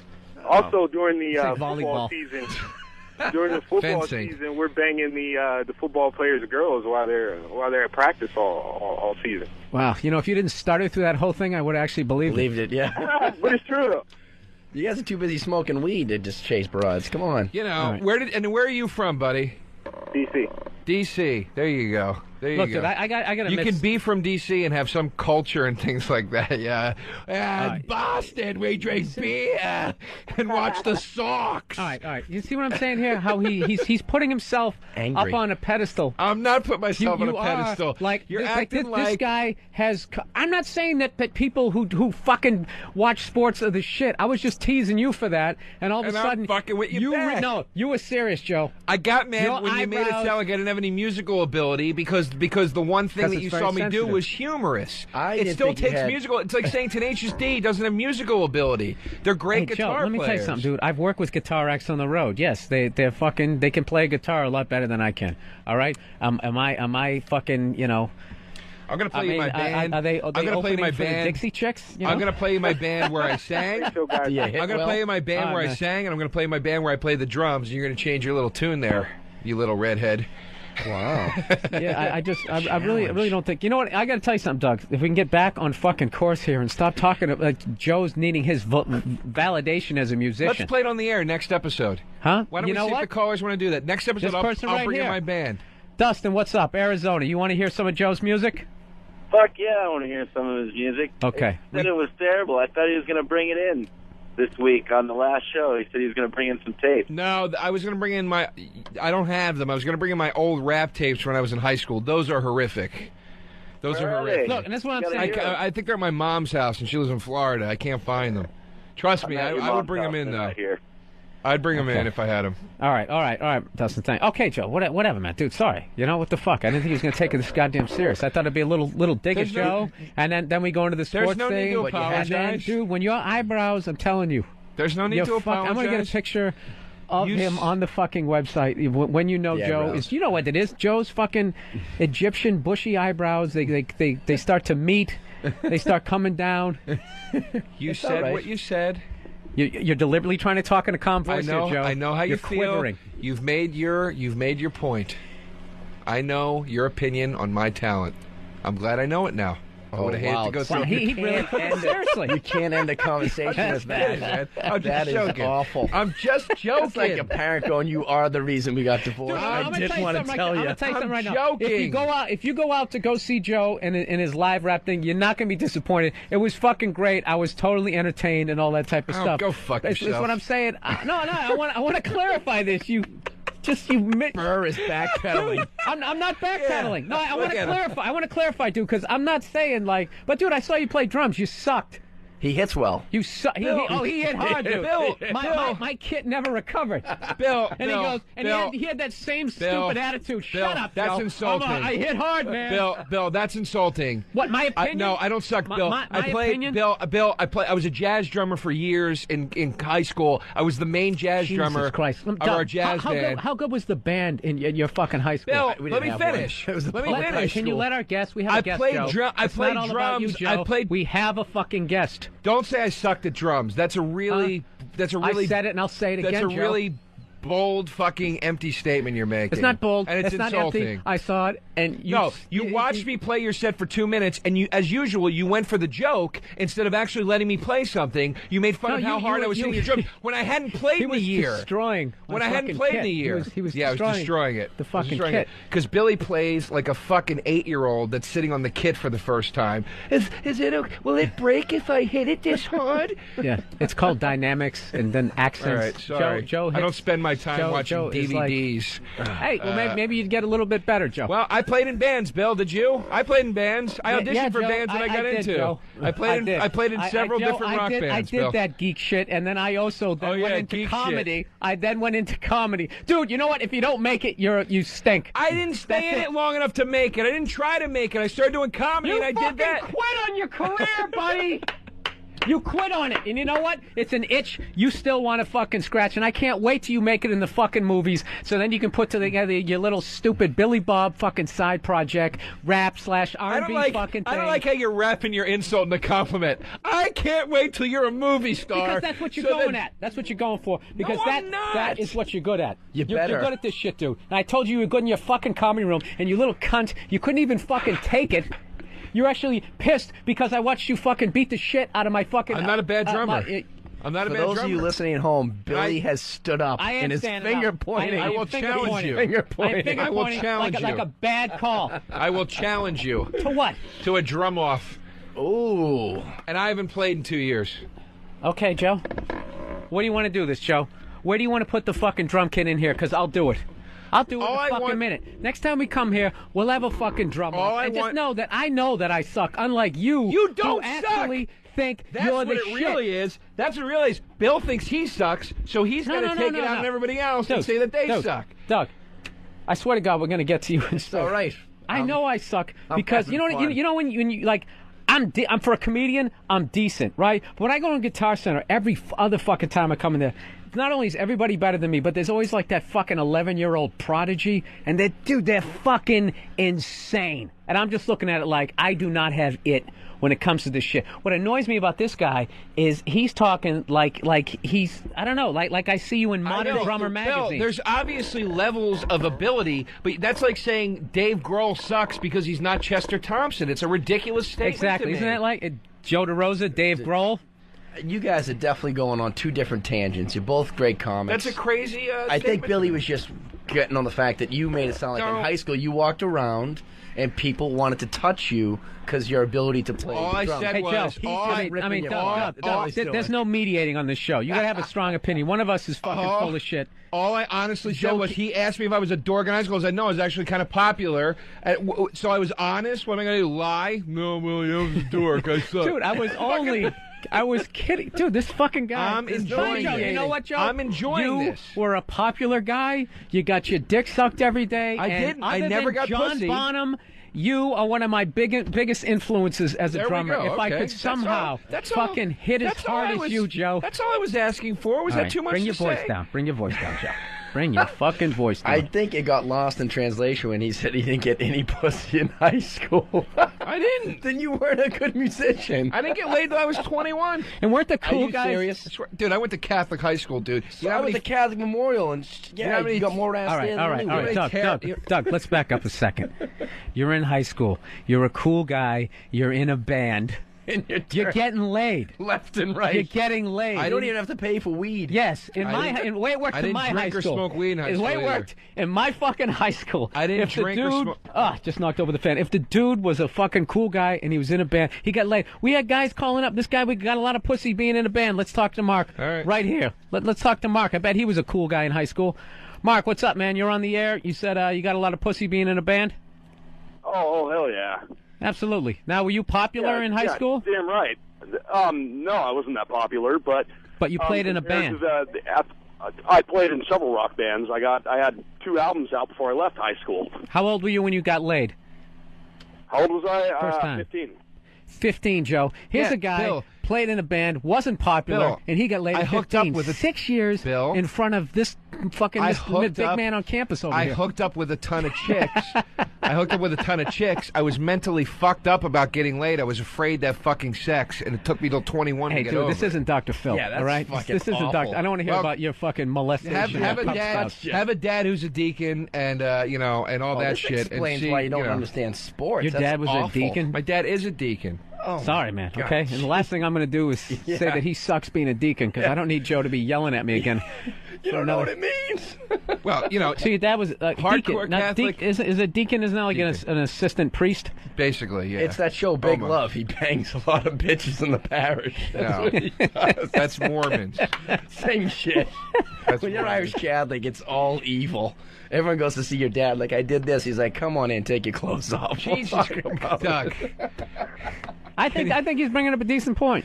How much scandal is in that? The word He's deacon bringing is up made about up. my dad. He's bringing up a decent point. I This is think coming from the guy that didn't want to talk about his dad at all in the air because you didn't want to portray him in a poor light. I didn't bring And him up. He's talking about I my didn't bring him dad up. fucking people in the church. I didn't bring it up. say in the Joe, church. first of all, it's out there. Okay, it's a national story. Okay, so to suggest that your dad did what 90% of the other deacons Dude, I'm out there serious. were doing. This isn't fucking cool. It's my dad, and he's got a fucking career as a deacon, and this is not a very fucking funny or cool thing to insinuate about him right now. That I'm what? being very serious. All right. All right, Dick. Fucking keep smiling up there. Joe, I gotta tell you something. This has been the most fun 20 minutes I've ever done on this fucking show. Dude, I'm really serious. It's All right, Joe. fucking All right, cool. all right. We can trash All right, my Joe, dad. He's a everybody mailman. knows your dad didn't fucking molest anybody. Jesus, the fact that you get mad makes it seem like you got something to hide, Joe. Stop it. Big love. My dad actually got caught Joe, do you get cheating on my uncomfortable mom. when you hear organ music? He's just looking down, drawing right now, but he's not drawing anything. All right, I'm Joe. afraid Joe, he's I gonna- don't want to do this to you. All right, fuck it. All right, He's you know gonna what? stab me with We the crossed pen. the line. I'm sorry. Okay, Yeah. let's just back up 20 minutes. Joe Leave is my one of the dad out of greatest it. drummers I've ever seen. Love tie-dye. He was one of the most popular guys ever in the greater Philadelphia area in high school, and his dad at no time has ever molested anybody. But his dad had a strong influence on him not wanting to get naked No. with women. The Catholic Church and my upbringing had a strong influence on me. And You Being actually afraid bought of that sex. shit? I was afraid. Dude, I had fucking teachers tell me from the time I was in 6th grade that if you had sex, you were going to get AIDS. What the fuck? I was terrified, dude. I went to a fucked up, closed-minded You went to an Catholic uninformed school. high school. Yeah. And I was fucking terrified, and I was afraid. I was disease paranoid for years. I was afraid to have sex. It was more the diseases than anything. And it took me till 21 Joe, to lose my a guy wants to call in to say hello. Hey, Russ, what's up, man? Who'd you want to say hello to? Yo, what's up? Hey, What's man. up, Bill? I just wanted to say hi to the Bill Burr and fucking John Bonham fucking show there. Yeah? He's such an amazing drummer. Yeah, he's so amazing. He hosts a radio show. Well, yeah. A lot of people didn't know this before John Bonham passed away. He had a radio show in the works that he was going to do Saturday nights, and all the other members of Led Zeppelin were really irritated. Mm-hmm. All right, he's mad, Russ. We gotta go. We gotta clear his. Fuck him. That's the fucking deal of being in the barrel, man. Really? Is that what the deal is, Russ? You fucking nothing? Is that what the deal is? Joe, What are you doing Joe, today? this is one of our 18 listeners. Joe DeRosa. I've What? heard of Bill Burr, and I like Bill Burr. Really? I've Because never he's heard been in of the you. business 27 years longer than me. That's why you've heard of him, Russ. I've been in the business for 6 years. One of the best fucking drummers that ever lived or will ever live, and you do. Well, was he, Russ? Was he one of the best drummers that ever lived or ever will fucking live? All he's doing is imitating yes, you, he Russ, was. which means you're winning. All right, Russ, thanks for calling in, man. I appreciate it. I don't. Go fuck yourself. Jesus, Joe, come on. Well, I got to tell you, I don't see the side of Joe in the comedy clubs. I really don't. I'm upset about the dad thing. I don't think that was a cool place. I think you were a little upset before we got I to that did point. that. I apologize as a guest. I shouldn't have, made your co-host laugh. I apologize. I bash my My dad is a great man. So is it mine, but he's a dick. It's like that's the double-edged sword. He's an dad's not a asshole. Well, I mean, yeah. No, Dad's you a don't have wonderful guy. You have nothing. Yeah, but against you your dad. understand Nothing. his point, too. Shit. Being a dick and going all the way to, Yeah, Yeah, Being what on you to said catch a is two predator. different things. But hey, my dad's a mailman. Translation: alcoholic, degenerate, gambler. Deacon. First thing that comes to my mind right. as a comedian is But I sex didn't scandal. say That's all that. I didn't say that's your how it dad works. fuck kids. Do you Like, because see? he's a mailman. Mailman don't fuck kids. And They also, fuck the wife. Joe, and the you're guy's arguing away. semantics here. Also, your dad's community doesn't go to church every week to watch him hand out mail to people. Go, oh, that's Mr. Signet, the mailman. I heard on the radio some guy said he fucked kids. No, but you see the difference? Joe, you're giving this show way too much power. Yeah. Okay? You're First right. Of all, Like any of these people go to church. When you It's yelled at Russ, ridiculous. you just pissed off at least a third of our audience No, I just by didn't. trashing him alone. No, I He didn't. represents the third, is what I'm saying. Oh, I got you. All right. My all right, dad's a so- good man, and I honestly have one. And I want what you said stricken from the record. One serious quick question, just quickly. I don't even know what a deacon does. I'm being dead He's serious. like a priest, but he's allowed to be married and stuff. Okay, so he actually gives the mass? He no? does It ain't all parts- he gives. he does- Sorry, he set it up. He set it up. Sorry, Bill. He sorry. does, Stop passing he me does notes. part of the he does part of the mass. Okay. Hands out communion, stuff like that, you know. And people do go to him when they have problems in the community. He's the guy. Can I talk to you? No. They go to the priest for that. My Okay. dad is like the guy, like when somebody's too sick and she's like, "Oh, I'm dying. I need communion." So your He dad goes and thought gives her about really communion. going into All right, you guys, you know- religion, and he says, "I still want to have sex." Though. Listen, guys. No. He was Guys, married you're and gonna have then to he argue became a deacon. about this during the break, okay? As we go into break, we got a guy on hold asking can the Falcons win without Michael Vick. We're going to talk about that because Joe has some opinions on dogfighting, and when we come back with Uninformed, Joe's father is a upstanding citizen, and you can trust him. Okay, he's the greatest deacon. He's almost as good a deacon as Joe DeRosa is a drummer. All right, you're listening to Uninformed. We'll be right back. It's Uninformed with Bill Burr and Joe DeRosa.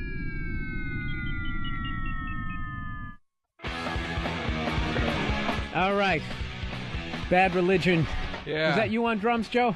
It was not. All right. But Anyway, we're back. Bad Religion, Stranger Than Fiction, the album. Go buy it. Okay. Uninformed. Bill Burr, our guest Doug Signier, and my co-host Keith Moon over here.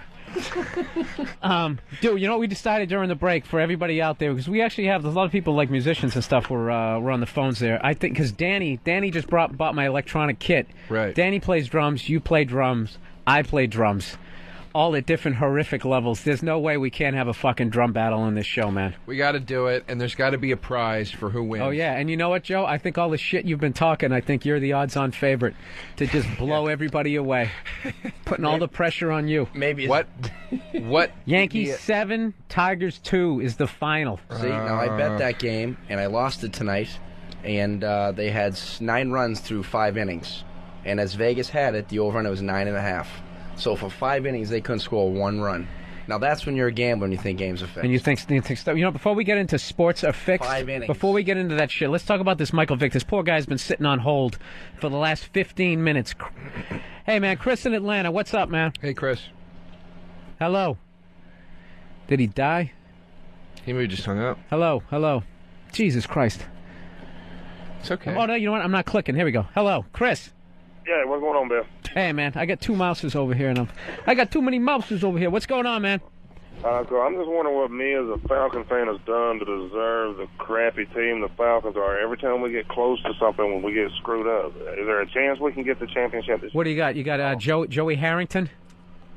Yeah. Joey Harrington, he was at the Lions. Somebody plays with the Lions, you got to be like, it's not my fault. Yeah. That's one of those teams, man. It's just like their whole team has to be like Heisman Trophy #1 draft choices. It's like they've sucked my whole life. Other than they had Billy Sims for a minute. Right. They never built around him. Then they had Barry Sanders. And I mean, even at one point we had Green Bay Packers, Brett Favre. You guys had Brett Favre and you let him go. Yes. Well, I don't know, man. What do you think about this whole dogfighting thing? That's what we really want to be talking about. I mean, the reason why you don't have the Michael Jordan of quarterbacks, at least as far as his athletic ability. Yeah, he's unbelievable. Actually, right now in Atlanta, y'all might find this funny. The Atlanta Humane Society has taken all donations of Michael Vick jerseys. They're cleaning out dog pens with them and using them as security blankets for the puppies. I saw that. You know something? That's something. It takes it too far. No. People. It's not. They're accepting the jerseys. People from all over the country are sending them in. Oh, yeah, and the great thing is they're cutting his name off the back and then putting the 7 up, and dogs are using it to pee on. Yeah, that is. I don't know. People are sending it in. They're not asking people to do it. What is the? So he plays. All right, Chris. Thanks for calling, man. He plays for the Falcons, Michael Vick. Well, he plays now for a penitentiary, but he did. He's the guy, Joe. Even if he's not into sports, he's gotten to like a Paris Hilton level of attention here. I know, because of the pit bull fighting. He fought dogs. Like, I mean, it's to me, it's just more bizarre. You know, beating your wife, killing your wife, fucking drugs. That's what I'm used to. And then all of a sudden, this stuff came out of nowhere. And what would be his interest in having pit bulls fight at his house? Like, what's? I don't understand why you would risk everything for that. You know, I agree with you. Like, why would? What's the attraction? It's a lack of intelligence. To go serious for a minute, it's awful. He bought a house for his cousins, his brother, whoever it was. They were living in this house, and they wanted to set up a dog kennel. It was new NEWZ dogs. Right. And then he would go there for entertainment, and he would bet, they say, $30,000-$40,000 a fight. But that's outrageous. He has the largest contract, $100 million in NFL history. His endorsements triple that. It's just a mentality that's awful. And he surrounded himself with idiots, for lack of a better word. Fucking idiots. And it's bad. And now the guy's lost everything. Well, I mean, that's, today... You're a gambling man. You wouldn't want to get in on some of that? No, I like to gamble to win $500, $1,000. What's the most fucked up thing you've gambled on? Oh, God. I mean, nothing Like really. the most bizarre sport. I mean, the Olympics. Oh, You're betting on like a gymnast. No. I can beat you on that. We used to create gambling stuff in college where we would spray Raid into the wall of our house and bet on how many roaches would come out. 5 to 10, 10 to 20, 20 to 30, and we'd have a board in a pool, and we would do that. We'd spray, and within a minute, how many roaches came out. You didn't have a television? Yeah, but this was stuff we wanted to do. 3, 4 in the morning, smoking weed, cocked at UMass Amherst. How many roaches can we get out? And we'd scoop them up, put them in a barrel, and then re-put them back into the wall. We built a wall, and we'd spray Raid into it, and they'd run out. I mean, that's pretty bizarre to bet on roaches. Jesus Christ. How much? What's fucking nasty. the personality? What's the most you ever lost? I lost $15,000 at my brother's bachelor party in Vegas, but that's when I was on Wall Street and I was making a lot of money. I lost $15,000 in 3 days. How much are you making a week? If you I was making upwards of $250,000 at a whack. I mean, this is back a week? No, a week. I made $250,000 my second year out of college, so that was Jesus Christ. Can you imagine having that much wait a money minute. at that age? You were. He was down there before he did comedy. He was down there with the whole .com shit. Yeah, it was Remember ridiculous. that? He was doing Boiler Room. He was down doing fucking Boiler Room. Easy, Joe. Don't go there. Yeah, easy, Joe. Jesus, I'm my serious. dad and I worked together. I'm serious. Did you notice, by the way, when the fan gets knocked over, how much more quiet the whole thing is? Do you hear the fucking noise? I like the background of the fan. The fan is a good It's like thing. when you listen to the news and you hear the whatever. Dude, what do you think about this NBA? First of all, everybody calling in is saying they're saying Vic is done with football. This guy here is trying to say cockfighting is as bad as dogfighting. I don't think it is, because I don't think there's anything worse than the sound of a dog yelping. Yeah, and cockfighting's run by Latinos, so they're not really on the big hit list of, Hang on a second. Will in Illinois, you're saying cockfighting is as bad as dogfighting? No, I actually don't think it's as bad. Dogs, they've got personalities, and they're band's best friend. Whereas, chickens, roosters, what are they? They just they've got these dead eyes, and yeah, but who got caught for cockfighting? Nobody. No. That's what I'm saying. Okay. I just wondered if you guys thought it was as bad. No, it's a fucking chicken. I eat chickens. I don't eat dogs. Look, I disagree. I think if it's look, you're gonna damn one, you got to damn the other. It's not. No. It's not the matter. It's not the issue is not a dog or a chicken dying. It's the inhumaneness in which they are being killed or whatever. So, and I eat chicken. First of all, I'm sure they're not killed in a humane way anyway. Will fucking go at it anyways. That's what they do. That's what pit bulls do. No, they don't. No, they don't. They don't. That's an ignorant thought. They're bred that way. If you bring them up that way, that's the way they're gonna be. They're like people, only dumber, right? Okay, Bill. I'm acting like I'm a breeder. I have no fucking idea, but I know I've met some nice pit bulls. Yeah, so have I. But what the hell does that mean? I've met some nice inmates The problem with cockfighting is when they put the metal. Yes. Where? On tour? When I did a drum seminar on Rikers Island, and I had to go into some of the cells to meet the people. I know that's a lie, because they wouldn't let you bring the drumsticks in, because they would have sharpened them as weapons and stabbed you during the first 90 seconds of your awful drum set. Expedition. I want to hear, but wait a second. I want to hear about, because fuck the gambling. I mean, that's interesting. We'll get into that. What's more interesting is you told me stories about when you were doing like the day trading and all that shit, the amount of money you were losing and making. It was absurd. I mean, that's insane. That's got to be where a part of the gambling addiction must have helped you with that stuff, because you have the fire to go, fuck it, I'm putting $50,000 in this down. Yeah, I mean, it's all. What did you lose $15,000 on? Oh, God, it was the whole 3 days of craps, blackjack. 3-team tees, dude. 14-team Shark Tank. Dude, I swear to God, I think fucking sports, I don't know if it's fixed, but the shit is manipulated. And that NBA ref getting caught, man, right there was like vindication for every sports gambler out there. Absolutely. That this guy, I mean, the dude was in the playoffs. Yeah. Just teeing guys up. Yeah, they showed You're telling me there's no umpires out there doing that? Yeah, that's the thing. They showed ringing people up. When they started watching this NBA ref, and they went back and they have records of every game he reffed. 60% of the times the game would go over. For people listening, he was betting on the over-under, the total amount of points scored in the game, not if the Wizards beat the Pistons. It was how many points. So he would just tee someone up or call a foul, and then they'd shoot free throws, and like, the game went over, 210 points, and he would tell his Mafia-connected guys that's what he was doing, not to manipulate who would win, just the total points. Oh, the over-under. And then they'd say, wow, since he's been under investigation, these games are flying over. Wow, that's not a coincidence, and he admitted to it. Yeah, I owed them a couple $100,000, and I would say, this game tonight, I'll make sure it goes over. And they would all bet on it. So yeah, and you're right. He's the only guy doing Dude, it. I think the whole thing's the whole Yankees Red Sox thing. Every year somebody jumps out in front, but no matter how They gotta far reel out, him in. Yeah, you got. Yeah, you reel him can't. in. Because, dude, baseball they've set up like a welfare system. Dude, we got a guy right here. He's saying as we're literally doing two topics at the same time because we're inexperienced here. We got this. Here's a pit bull breeder. Here you go. Hey, Shane, South Dakota. What's up, man? Hey, how's it going, guys? Yeah, we just started talking about gambling, so we figured we'd jump back right in the middle of pit bull fighting. Well, cool. Thanks, Bill. I really appreciate it. I really dig your comedy, man. Anyways, I kind of like the topic going along with the whole name of the show being Uninformed, because I listen to O&A and Ron Fez constantly, and every one of them I've heard ever since the Vic thing came up talking about pit bull fighting, and every one of them has got the most uninformed opinion in the world. And I'd like to ask Joe that since I'm a pit bull breeder, and have been for quite a while, I'd like to know how maybe he can explain to me how to breed pit bulls to be mean and fighting. Pardon me? He's saying he's a pit bull breeder, but not for fighting. For the ability to sell. How would you breed a pit bull to be mean for fighting? How the hell would I know? I know if you clip their tails, that's one thing you do. Well, no, I'm serious. If you clip their tails. Does that make a Rottweiler mean? Because their tails are always clipped. Dude, are you actually going to argue with... Dude, are you actually going to... No, he's calling you on your shit. He's saying you're uninformed.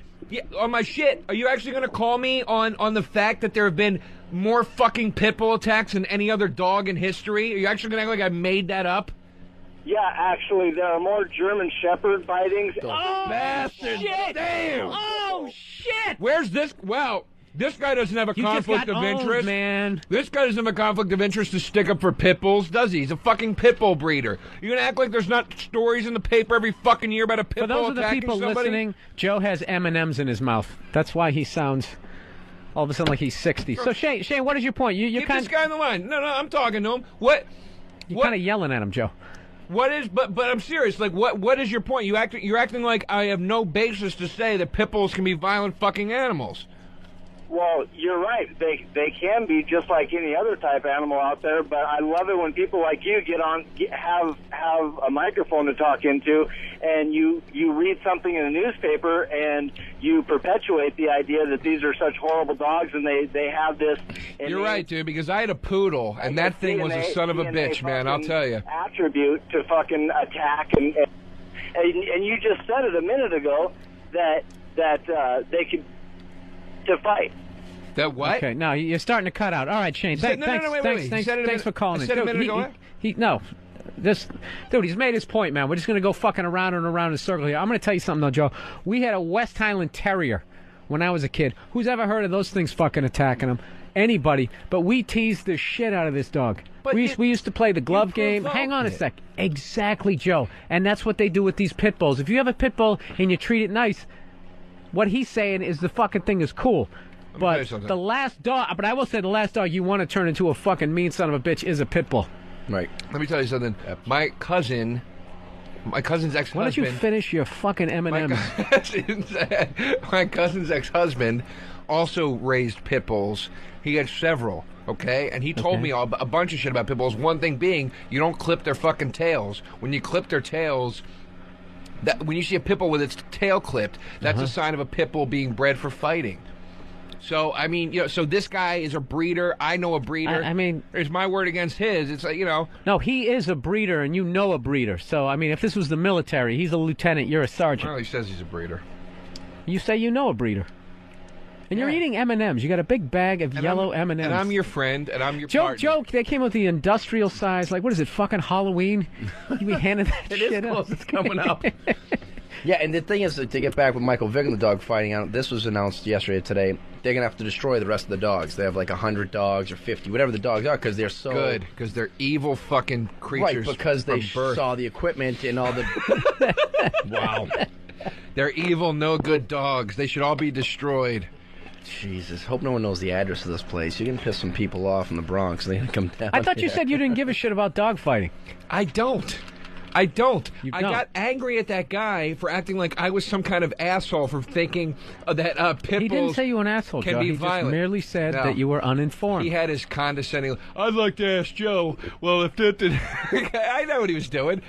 And it's like, he dude, was calling you on your shit. Do you read those stories in the paper constantly? First of all, that tail thing you said Constantly. just sounds like complete horseshit. It's not. Most times they cut the tail off. It's how the dog...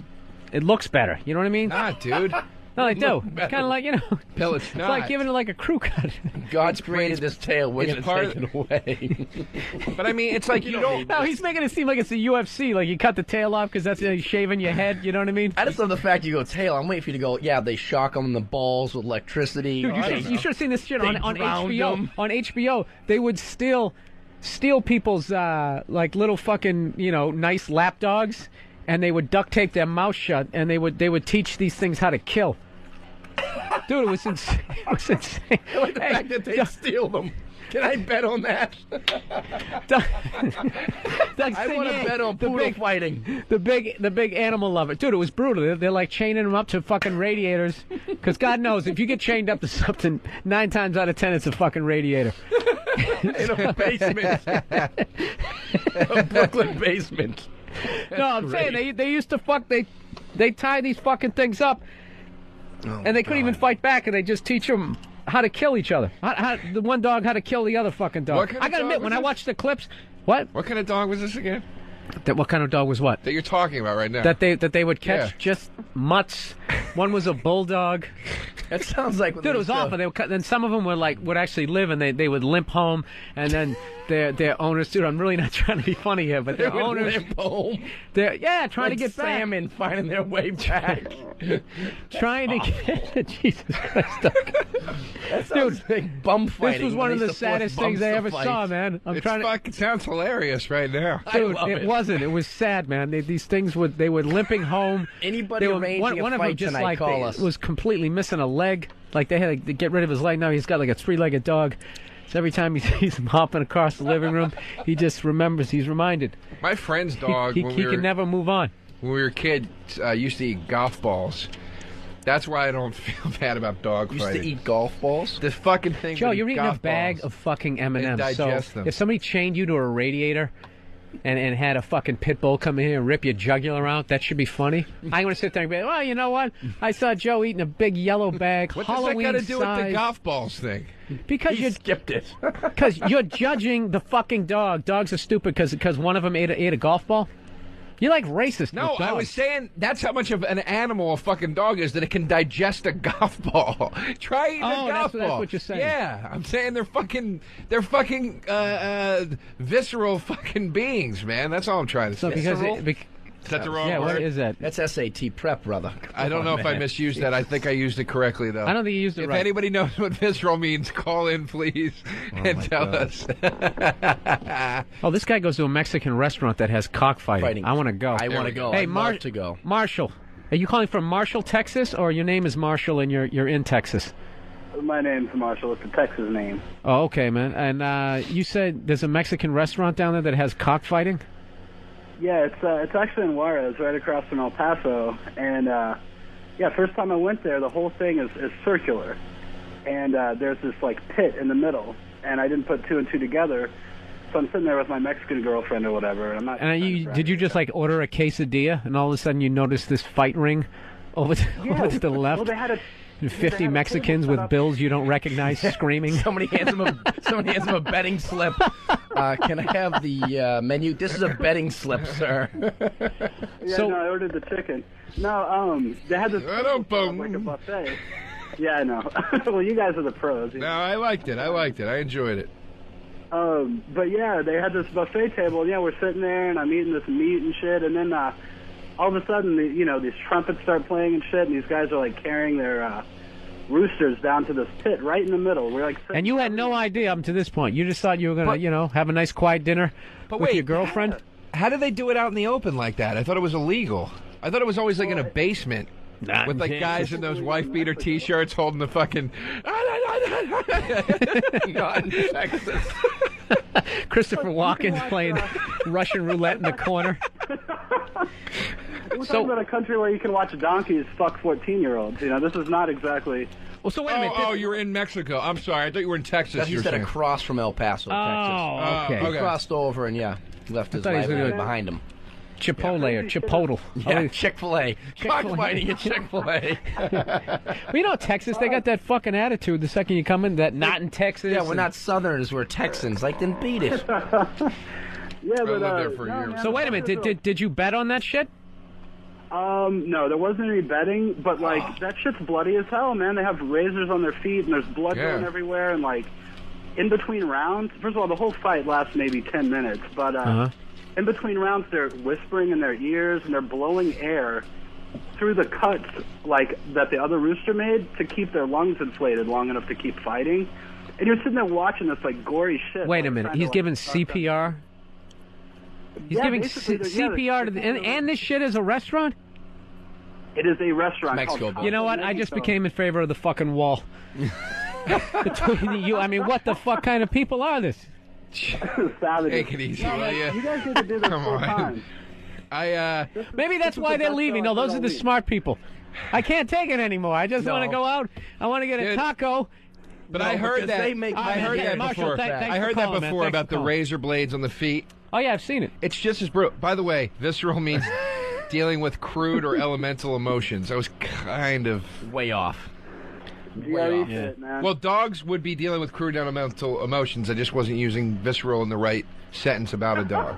They are visceral creatures, but they not because they eat golf balls. Right. Okay. You see. Caddyshack. Nice. Sorry, man. I don't know how to hang up on people, and that guy was just still fucking hanging in there. How do you hang up the phone, Sean? How do I boy's make coming in right now to tell you. Here we go. Yeah, because that guy is continuing to laugh. I was like, all right, Marshall. There he is. Oh, down there? To the rescue. You should have like a little... What are you doing? That's not it. Still doing it. That's not it. You're calling somebody. It's ringing. See who you're there calling. We go. Who are you calling? There you go. He's calling the No. There you go. No, the fucking guy was still in line. He's calling the ASPCA. They Look, stop talking about having callers is something new to us. Pigeons kill each other. Bullfighting, the same as cockfighting. Went to high school with Vic. You want to talk to any of these people? I have a pit bull. Well, Vic somebody deserves... went to high school with Vic? Yeah, I want to hear somebody went to high school with Joe DeRosa and can back up whether or not he's a cool person. Dude, you want to talk about inhumanity to animals, dude. There's nothing more cruel than bullfighting. What? There's nothing more cruel than bullfighting. I don't know. They kill the fucking bull. No, the best thing is how they slow him down before he gets in there. Yeah, that's in the bullshit. movie Gladiator. That's he stabs bullshit. him underneath in the armpit so he can't fight. People don't realize they stab the thing 50 times and they give it like a laxative. It's sad, dude. It's fucking sad, it's a man. bull. Yeah. And what do you do with a bull? It's useless when it's dead. Leather. Bull balls. You don't make burgers out of those things? I'm sure they do. Or they ship it to China. No, you don't. You eat cow. You don't eat bull. They do in China. It's saying that you don't eat rooster either. You eat chicken. Well, that's because you just want to have more chickens and more cows. But if you're going to fucking kill the bull anyways, you're telling me there's not a good flank steak on a bull? No, they're too fucking muscular, dude. Then it's a gamey steak. It's okay. How do you know? I don't, Bill. I'm fucking making it up as I go. I'm guessing why we don't eat bull. Usually you don't eat an animal that's too muscular. Yeah, but you're delivering it like you're the head of the FDA. Well, for the same reason they don't have the running of the cows, because cows are fat, lazy things that taste good. See what I'm saying? I don't know what a cow is. That's how fucking female stupid bull. I am. Well, let me ask you a question. Before people came around, were there just herds of cows just walking around? I don't know. You know what? I didn't realize the other day. Chickens just reproduce on their own. I never realized that. I thought the rooster fucks them. No, they just make eggs. Dude, there's like one rooster on a whole farm. It's all chickens. Wait a minute. Dude, the wait hen a minute. house, dude. Then why is the rooster so pissed off if another rooster comes in near his hens if he's not fucking them anyways? I don't think he fucks them, dude. The fox comes in and he gets Dude, pissed you off. know what? Is there a farmer out there, for the love of God? Dude, you know something? I'm an idiot. I'm gonna tell you something, Doug. I am a fucking idiot, but the shit Joe says, it's just like, what? You know what it is? I figured out. Joe hung out with a lot of dumb kids in high school, and he would just say shit, and they were like, yeah, Joe, that's fucking You're right. funny." They weren't Joe the- they weren't the DeRosa bright is trying bulbs to you say guys are. that chickens are fucking asexual. They are. What's this, Well, just because you Jurassic yell Park? it. They just sit in that fucking thing and drop the eggs down, dude. They don't. Nothing. Bugs They don't Bunny? get banged at all. The rooster. No. Then what is the purpose of the rooster? It's just a male chicken. It's almost like a. For what?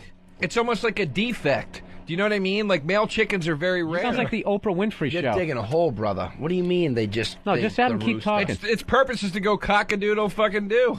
Oh, my God. All right, if anybody knows whether or not roosters fuck chickens... Yeah, anybody from Peoria out there, call us. How did the show get to this point? If anybody out there knows if roosters fuck chickens. Hey, before we go to break, we got to talk to this guy. This guy ate a pit bull in the Philippines. Oh, wow. According to him. Aaron. Hey. Hey, man, you're like the baddest dude ever. You ate a pit bull in the Philippines? Yeah, we were over there in the military, or I should say that. And You did say that. Yeah, those bastards, they cook them up because they're kind of a cuisine. Did you find it to be gamey because it was really muscular? No, it tasted like ass. Not like. But it what? Seriously, what did it taste like? Equate it to something like. I thought I was going to be able to beat you on the bull thing. No, it. Liken it to some kind of meat that we would know. Do you guys, you ever ate like quail? I have. Yeah? Have you ever, like, talked a little faster? Or like rabbit? Does it taste like rabbit? Rabbit tastes like shit to me. No, it was kind of a gamey bird kind of taste. Well, if I don't like how you said the bastards cook them up and then you ordered a little pit bull falafel. Yeah. You kind of supported it. You can't believe in Thailand they fuck kids. So I'm sitting there, I got this 8-year-old. I'm in the military. Come on! Get Bill a new Delphi. What? That's some O&A shit. I don't even know what the All fuck it right, means. bye. See ya. I know the Ramon part, but I don't know what a Delphi is. Anyways, all right, we're going to be going to break. First of all, I want to thank everybody who's been listening, and we're real psyched that we finally have phone calls. And maybe we can actually get into whether or not you think sports are fixed. Let's try to stick with that rather than jumping back and forth between, pit bulls. But I want to know the roosters. chicken thing. If it. All right, by the end of the show, can somebody please tell Joe if a rooster actually fucks a chicken or if they're asexual? All right, man, the final hour, we got Women Who Ruin Porn coming up. You're listening to Uninformed. Bill Burr, Joe DeRosa. Uninformed with Bill Burr and Joe DeRosa. Right, man. Hey, what's going on? You're listening to Uninformed with Bill Burr, Joe DeRosa, and special guest Doug Signier. And the big question, if you're just tuning in, that we had going to break are, do roosters fuck chickens? Because according to Joe, the eggs just magically appear in their little chicken womb. And you know what's funny? People are just calling in right now. And the states they're calling in from, you got to believe that they know what they're talking about. Kentucky, Nebraska. There's even a guy from West Palm Beach who says Joe is a retard with chickens. So let's go to the first guy. The first guy. All right, in Nebraska. Eric, what's up, man? You going to set us straight here or set Joe straight? Of course. Okay, what's the deal? All right, the deal is roosters do fuck chickens. That's how the eggs become fertile. A chicken or a hen, a female chicken, will lay eggs every day if properly taken care of. That does not necessarily mean they will hatch into anything unless the rooster is present. All right, you're talking shop. What do you mean properly taken care of? If little action This happens... guy sounds like he's on a tractor right now. He's got a truck with a bunch of chickens behind him. If they're fed right and if they're taken care of. If they live in a harsh environment where they're constantly running for their life and that kind of thing, they won't lay eggs every day. Oh, okay, so if I knock up my girlfriend, I just have to chase her around the apartment a little bit, and I'll be out of it. That was informative on a couple of different levels. All right, Eric, thanks a lot. All right, what do we got? Craig in Kentucky. Hey, Joe. This is Chris. Actually, don't matter. Hey, Chris. Pretty much took the chicken thing. Like, if a rooster fucks the hen, she'll lay an egg that'll hatch. If the rooster doesn't fuck the hen, she lays eggs that you make omelets with. So she can lay eggs without getting fucked. Oh my God! Right, they're not fertile. And with the Oh, so that's them like having like a period. So they keep it away. yeah. Joe was fucking right. That motherfucker in Nebraska was wrong, according to Chris. Now, Chris, do you own chickens? Now, I don't know much about chickens. I was mainly calling in about the cattle, but I mean, I grew up around farms and stuff. I'm going to believe you with that accent, man. Why don't we eat bulls? Chris, why don't we eat bulls? We don't eat bulls. Well, as much as I fucking hate to say this, Joe was right about that. We don't eat bulls because they're muscular, but we don't eat cows either. Okay, a cow is generic form for the big thing. A cow or a bunch of them's cattle. The male with balls is a bull. He fucks the cows to make little cows. The cow is the mama that gives milk and all that shit. What we eat is what's called a steer. A steer is a castrated bull. When the bull calf is born, if you want him to become burgers and steaks, as soon as he's born, you put a big rubber band around his balls, or you cut them off. The rubber band, of course, cuts off circulation; they fall off, and that keeps him in mass. Right, that's the fucking bull's option. We either cut it off quick, or we'll just put an elastic around it, and So that's where that term comes from about putting a rubber band around your nuts.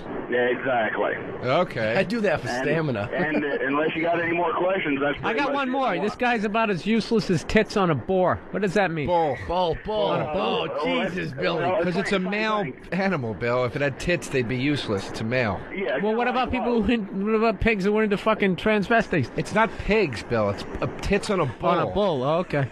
Well, where I'm from, we say tits on a bull, which a pig, a male pig is a He bull. does say it, all right there, fuckhead?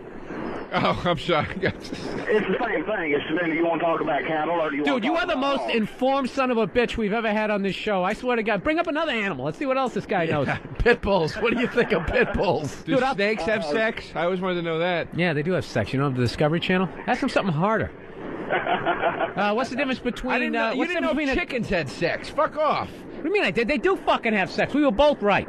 Well, I was more right. Yeah. Bullshit. Exactly. Yeah, you were more amazingly right.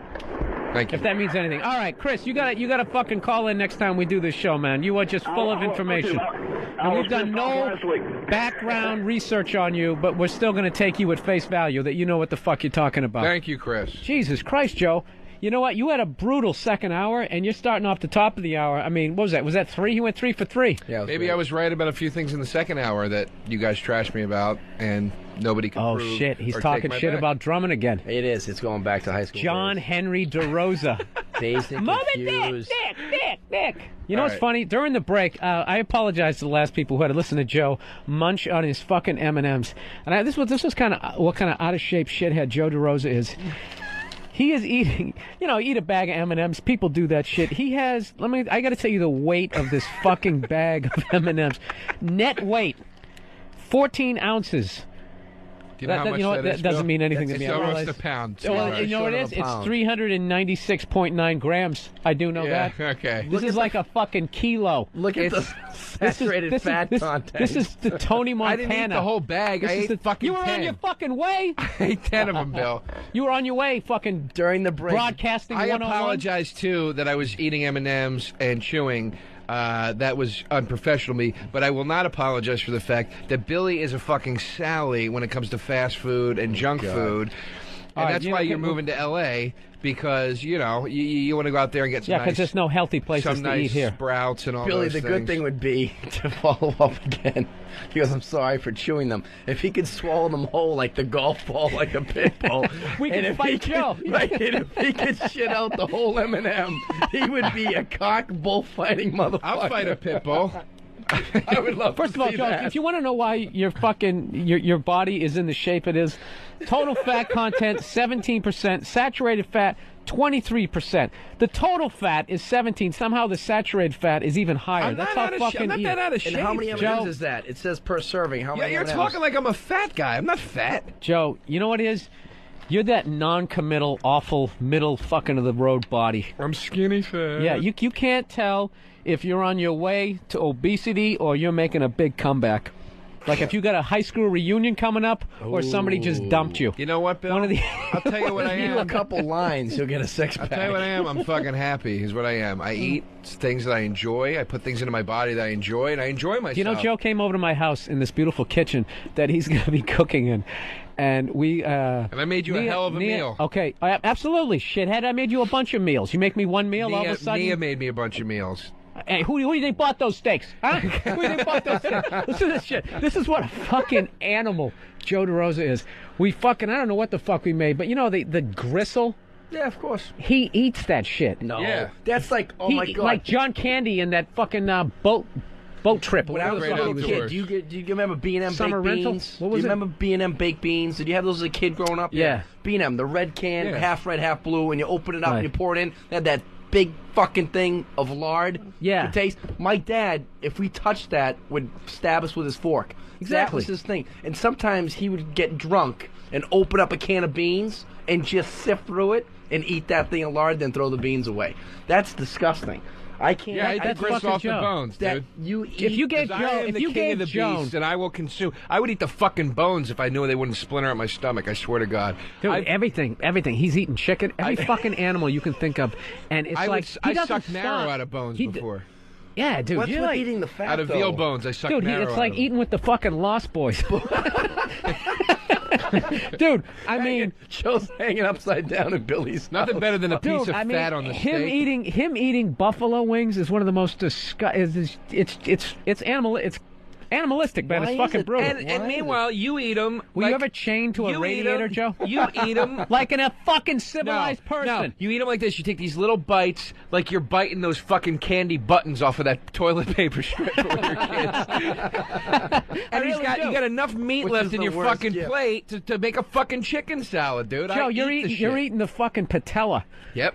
rolling it around in your mouth. I want every bit of that thing's soul inside of me. I want to digest as much of that animal as I can. So you're happy though, Joe. That's what you said. You don't give a shit. You put happy things into your body. Dude, I eat healthy too. I have plenty of salads for meals. Wait for a the minute, week. I've known you 3 years. I'm going to try to fucking think. Anytime you I'm ever gonna see a try to salad, think. Twice this week. Joe, Twice this week for dinner. Twice this week for dinner. Joe, your Chicken. headshot should be you walking out of a McDonald's with a big Twice this satisfied week. look on your face. Hold on. I'm not disagreeing with you fully. Oh, shit.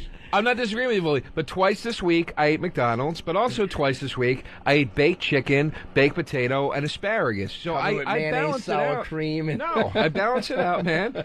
But I'm not going to deprive myself. I'm not going to be one of these scared fucking people that won't eat KFC because I heard it had trans fat in it. It's like, it tastes good. I'll eat it sometimes. I'm not scared of it. I hear you. I'm older though. I gotta be careful. I know, Joe. You're a rebel.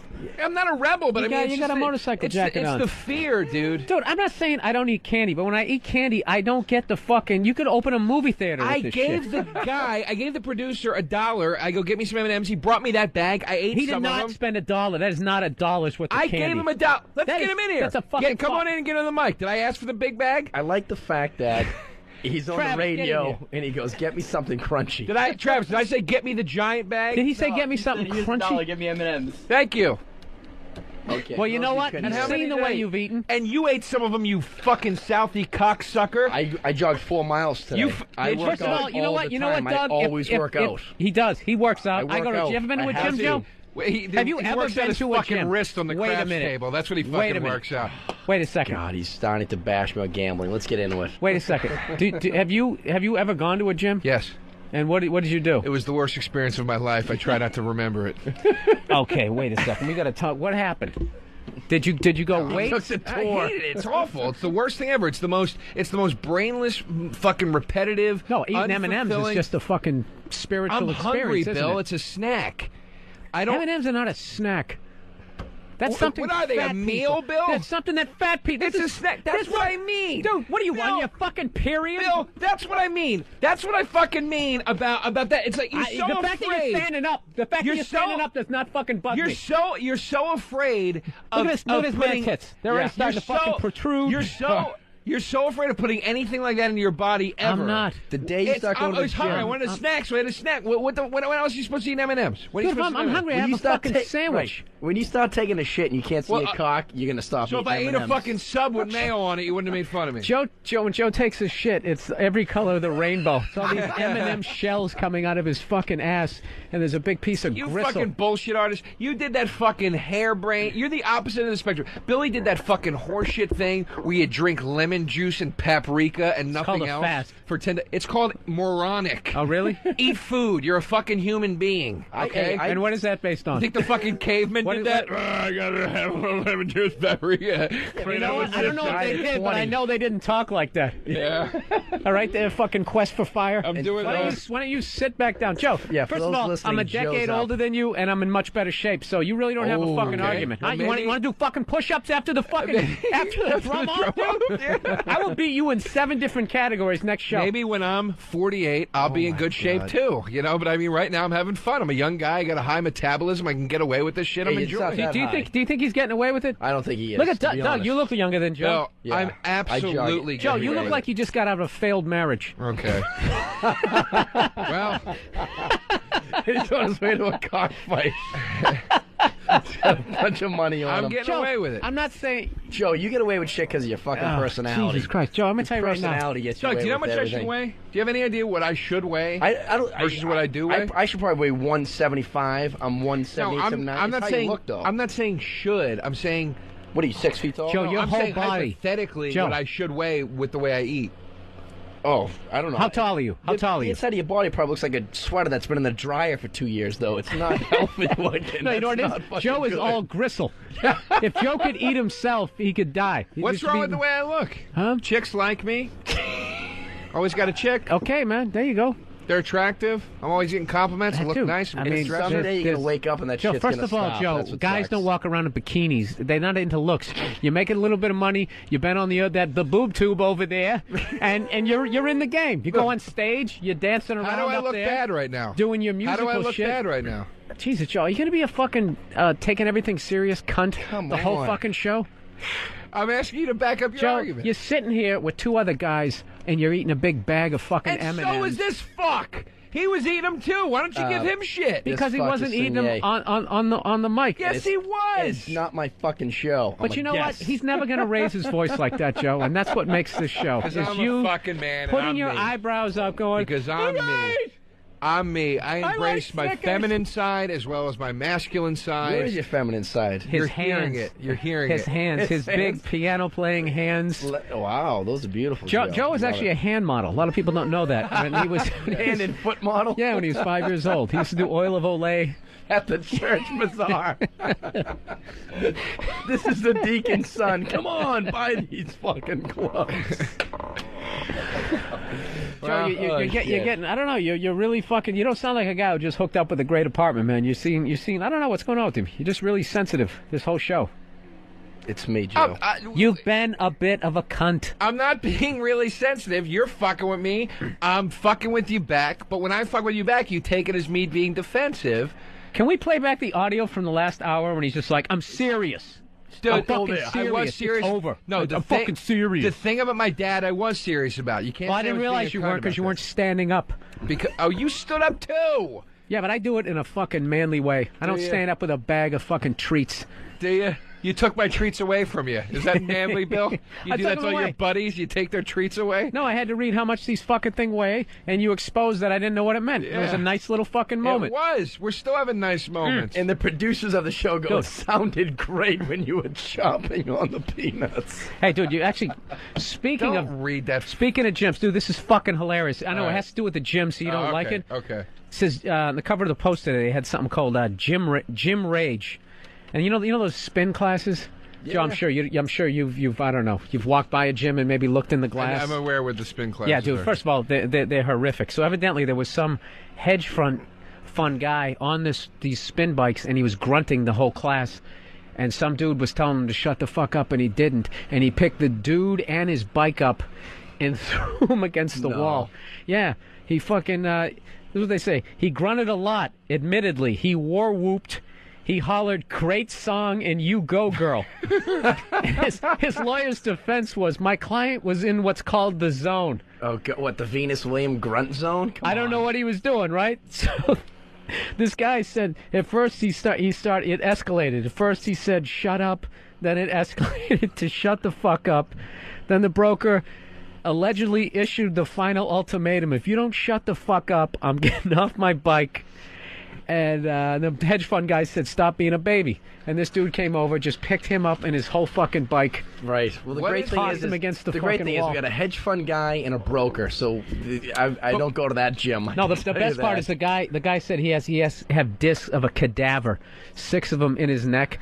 But the other guy's saying that's bullshit. He got back on his bike and finished his 50-minute workout quietly. But wait, what is the? I know, quietly. Quietly. What is? I thought I knew what a spin class is. What is it? If you're on a bike, I thought the spin class was like, and you can't sit down. You got to stand and bike. No, they got the stationary bike, like the one like Jack Tripper rode in the beginning of Why is it Three's called Company. a spin class?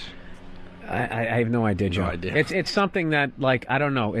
They always play techno music and it's really loud, and it is Turn the fucking lights annoying. off. It's awful.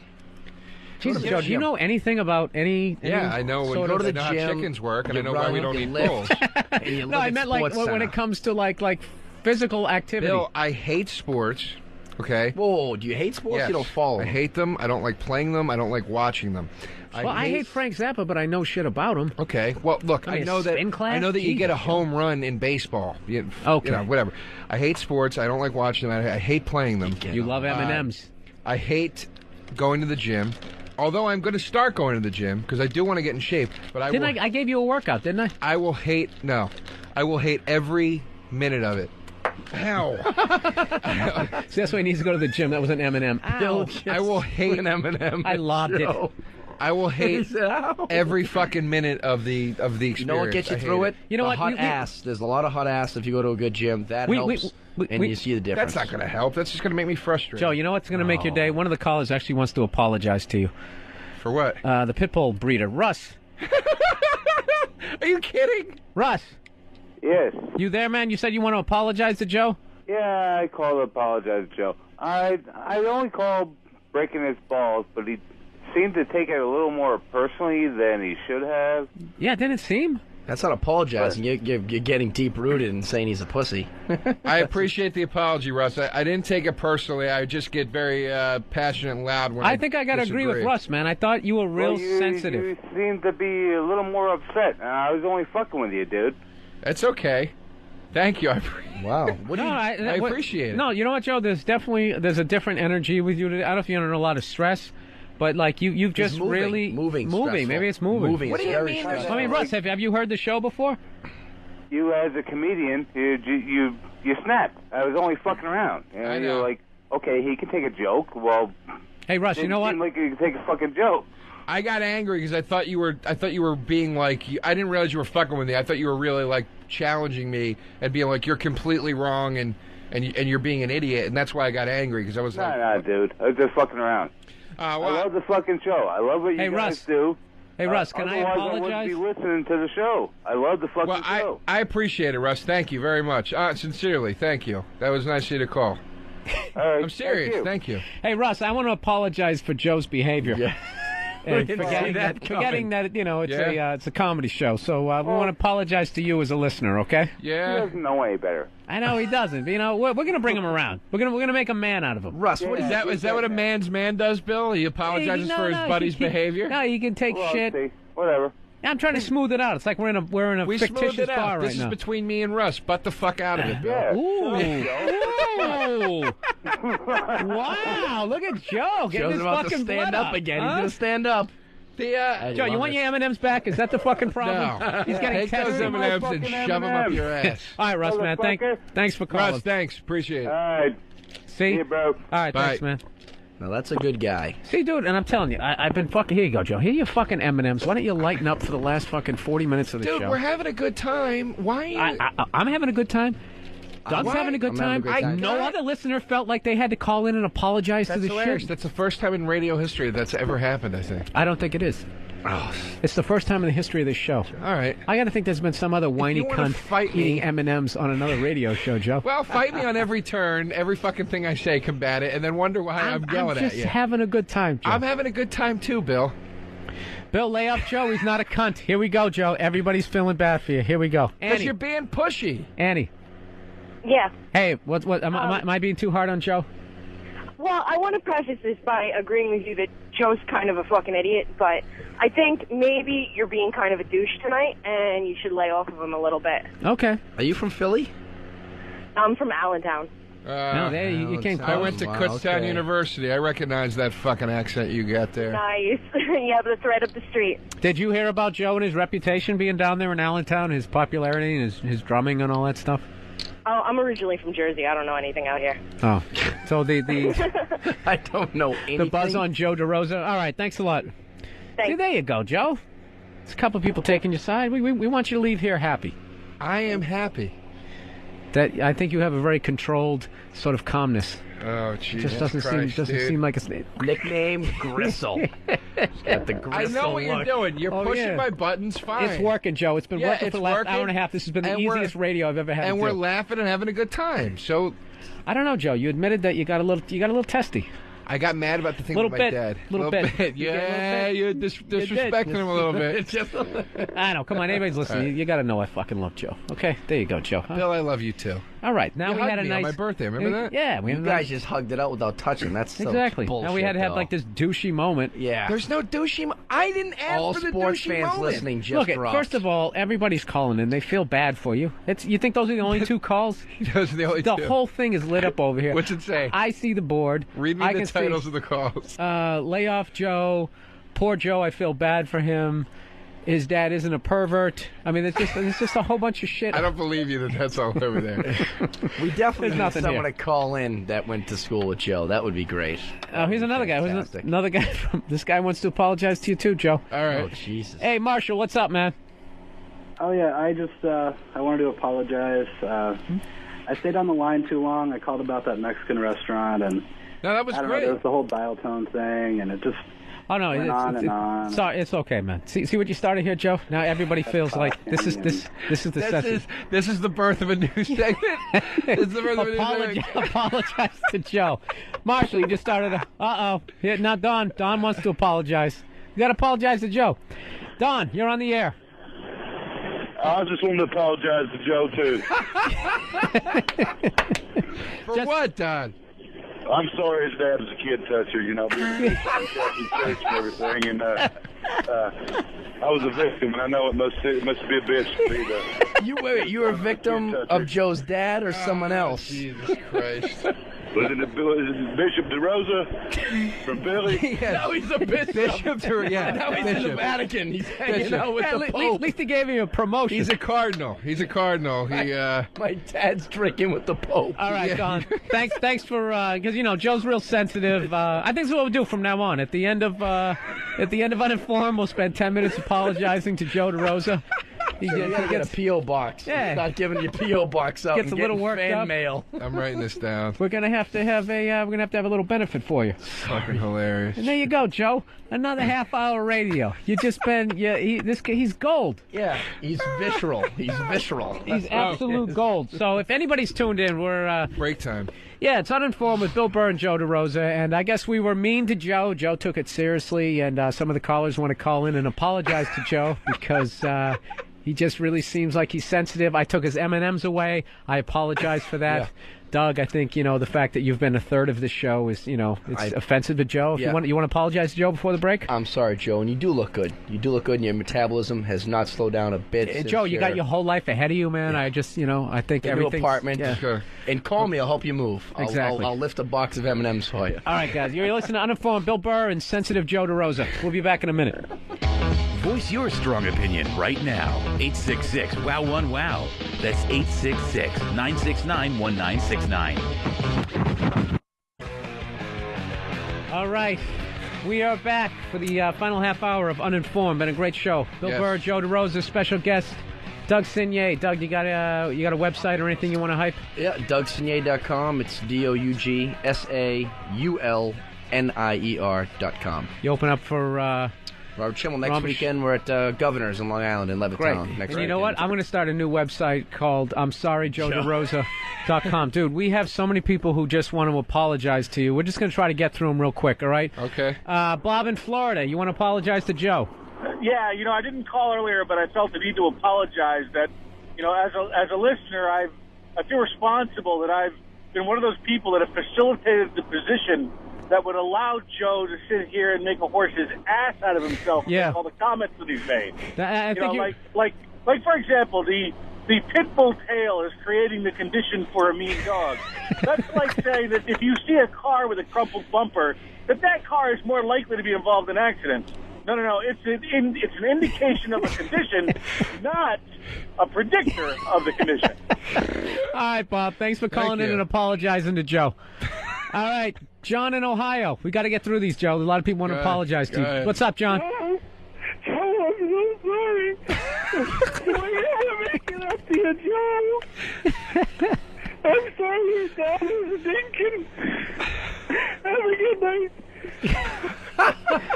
That guy's got time in his hands. Eric from Nebraska. Eric, what's up, man? You want to apologize to Joe? Yeah, I called earlier about the roosters fucking the chickens, and I didn't get my point across real clearly, so I just wanted to apologize to Joe that I didn't make it clear enough for him, all right? Yeah, I thought you were a little harsh when you just talked to him in an even tone. Thank you for apologizing. Sorry. It's okay. All right, Steve in New York. Steve, what's up, man? You want to apologize? Yeah, man. I told Joe on his MySpace that I was going to listen, and I got wrapped up in my fantasy football draft. And then turned it on at about 11:20, so I feel real bad. I just wanted to apologize. That's all right, Steve. Don't worry about it. All right, Steve. Thanks for having a heart, man, for calling in and apologizing to Joe DeRosa. People, if you just tuned in, Joe he's had a rough show. A lot of people said mean stuff to him, and so mean that I've never seen this. Like, this whole people... everybody just wants to call and apologize. Here's another guy from all around the country. Jerry from Texas. You want to apologize to Joe? Yeah, man. I was sitting here listening to the show, playing some Xbox 360, smoking a little herb, and I hear Joe have a breakdown about his M&Ms. I am so sorry, Joe. Thank you. I am so sorry. Well, Bill feel took your them away from me. But I gotta ask you, man. If you're going to eat that big bag of M&Ms when you don't have the munchies, what would you eat when you had the munchies? I don't smoke weed, man, so I couldn't tell you, dude, but God only knows. Actually, one time I used to smoke weed. Yeah, hypothetically, for the love of God, the guy has apologized. Can you roll with the question? The worst thing I ever ate when I was high, when I used to smoke a lot of weed, was I ate a carrot sandwich because there was nothing in the house, so I put carrots on bread and ate that. That was the fucking most revolting. And you know what, Doug? I want to make fun of him, but I don't think there's enough time left in the show to apologize to him. So, but at least there was carrots in it, right? Rick in Sarasota, this is the last person going to apologize. Rick? Joe, I feel terrible, and I need to apologize. I was posting on FBA in the listening thread that I made, and I've said some really bad things about your father. And I need to apologize, or else I really won't be able to sleep tonight. Did you really do that? Yeah, I definitely did that. What did you write? All of a sudden, it's getting serious. Rick, you better get your second apology ready. Hold on. I said Joe DeRosa is the best drummer ever. His dad learned how to drum on the soft bellies and bottoms of young boys. All right. Now, I may be able to sleep tonight due to all the pot brownies I've been eating, but, I just really needed to get this off my conscience. Okay, well, we're glad you decided to call in. Thanks, Rick. That fucking fan sucks. Falls off one more time. You want the fan to apologize to you, Joe? I know you're real sensitive. I'm not gonna lie, I'm a little upset that he wrote the thing on the thread about my It got dad. serious again. Yeah, I felt it. I think. Well, how can't you be? It's going to be the first time someone actually apologized and got a call back again for apologizing. Is that slanderous? To do that? No, I don't think it is. Your dad what would put you say? himself out there Is by it being slanderous? embarrassed. No, not at all. Not at all. No. And we're basing all of this on line 2. Somebody went to high school with me. Line 2. Somebody went to high school with Joe DeRosa. Let me take this now. Let me see if I hang on a I'll figure out second. who it is. Steve in Chester. I don't know where that is, but you said you went to high school with Joe DeRosa? Yeah, hey, Joe, what's up, man? Who is this, Steve? Steven from the Catholic high school where you used to play your drums in the band. Oh, he sounds like an old friend of yours. What was the name of the high school, Steve? Back it was 1987. Now, despite all the people that had Southern accents in Collegeville, Pennsylvania, Steve, I'm not falling for this. Well, check. Sorry, I didn't think he was going to keep going. I had a friend I didn't think he was going to keep going. I had a good friend named Steve in high school. I thought that was going to be him. All right. Well, you know what, Joe? Your little temper tantrum for the last 90 minutes created a whole new bit for this show. A solid. Who knows? Everybody all over the country. I guess maybe you're gonna have to lose your shit. But Joe, you know we're just playing around, all right, dude? I don't want you to. Would you stop apologizing, please? Dude, it's not just me; it's America. Dude, we have people people in Texas. They never apologize, Joe. They just believe what they believe and go fuck yourself. Well, most people that called and apologized for smoking weed or eating half the apologies were roundabout insults. Yeah. Joe, what do you want? What do you want from the show? What do we got? What I want is women who ruin porn. Okay. I spent time pulling the fucking audio. All right. We want to thank everyone who's been listening and apologizing to Joe. We have a return segment on this show. Doug, I don't know if you've been one of our 48 listeners, but we have this thing. You ever been watching like porno and the girl's hot, the whole thing is doing it for you, and then the girl starts getting nailed and she just starts making like erection killing noises, like just the moaning is just so fucking awful it just ruins the porno. I don't pay that much attention to it, to be honest. I'm actually not a big porno guy, but I mean, you're really not. You couldn't just roll with it to help me. I finally set up a fucking bit. Actually, you know what? I'm one of the few guys who doesn't watch porn. I go to the gym and I bet $15 grand on the fucking lot Olympics. Of ass, so I don't need to watch porn. Wow, you bang a lot. You bang that much ass? You don't. I'm banging 4 different broads right now. I've seen some of the ass. Do you play in a band? No, I don't. But I jump around like a maniac. Doug will also fuck anything. Whoa, what the First fuck of all, you? I've seen it. Why would you do? See, Joe, you're not a man. Oh my I've seen it. You're not a man. I mean, look at this. Are you talking about when we went up to Brother Jimmy's that night when you herded 4 hogs up there? And you're gonna love this. So, Joe, are you gonna stoop to his level? No, here? Joe gets the hot girl, right? But she's a tramp. She's got the tattoo, the whole thing. We went up to Brother Jimmy's up to stand up in New York one night, and I disappeared and said I'm going to the Irish pub so I can get loaded. And I got my nice chunky broad. That chick was kind of cute. Yeah, and then she started making out with the bartender for free shots. And Joe's hanging in there trying to convince her that he's the one for her. I swear to God. Fucker. No, fucker, I did not. I hung in there for you because you told me to hang. I respect that. But that's not why I hung. He told me to hang, and he was like, just fucking hang out for a while with me. And I fucking hung with him. Wait a minute. To try to wingman.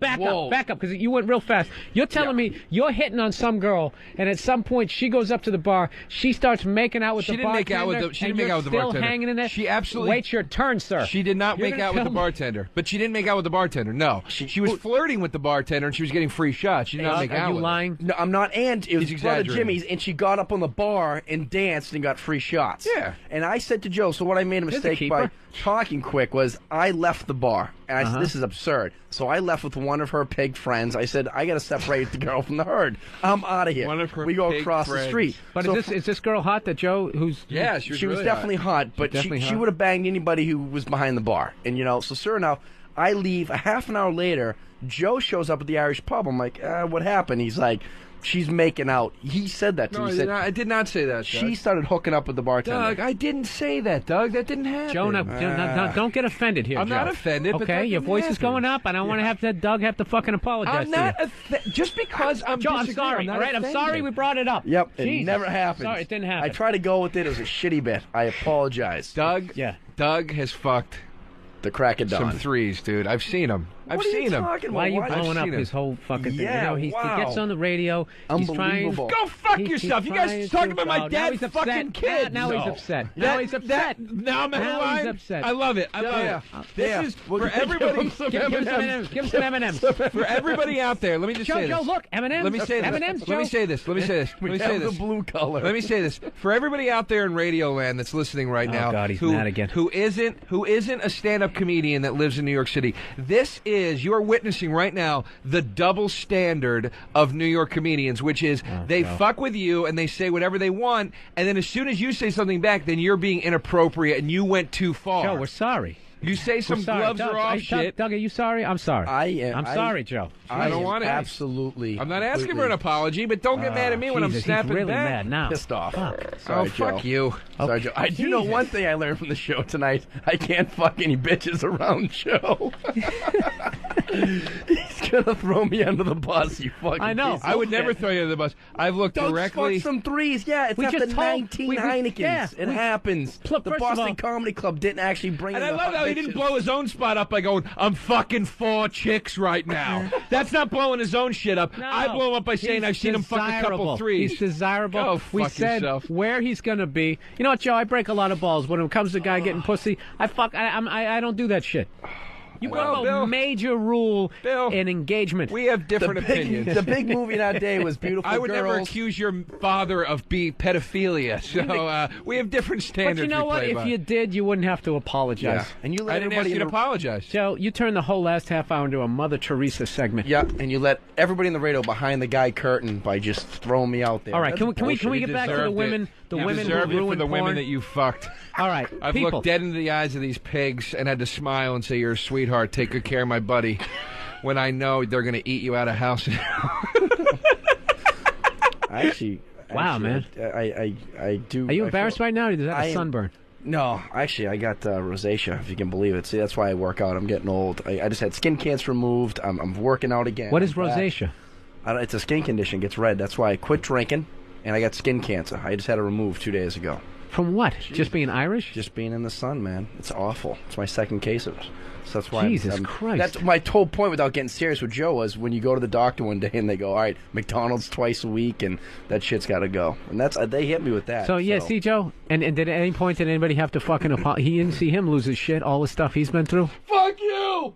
Yeah, I know, right? I didn't make fun of skin cancer. No, but I'm just saying. I didn't accuse his skin cancer of fucking children. No, but I'm just saying. I'm just saying. Look at the level of shit he's going through, and no one had to apologize to him. Nobody had to apologize to We me. took away your candy, Joe, and you fucking lost it. Eat me. I'll play back Play the tape, the Joe. women who ruin porn. I'll Which play- would you, Bill? You keep threatening to do it. Okay. All right, for everybody listening out there, this is for... So this chick, let me set this up. Okay.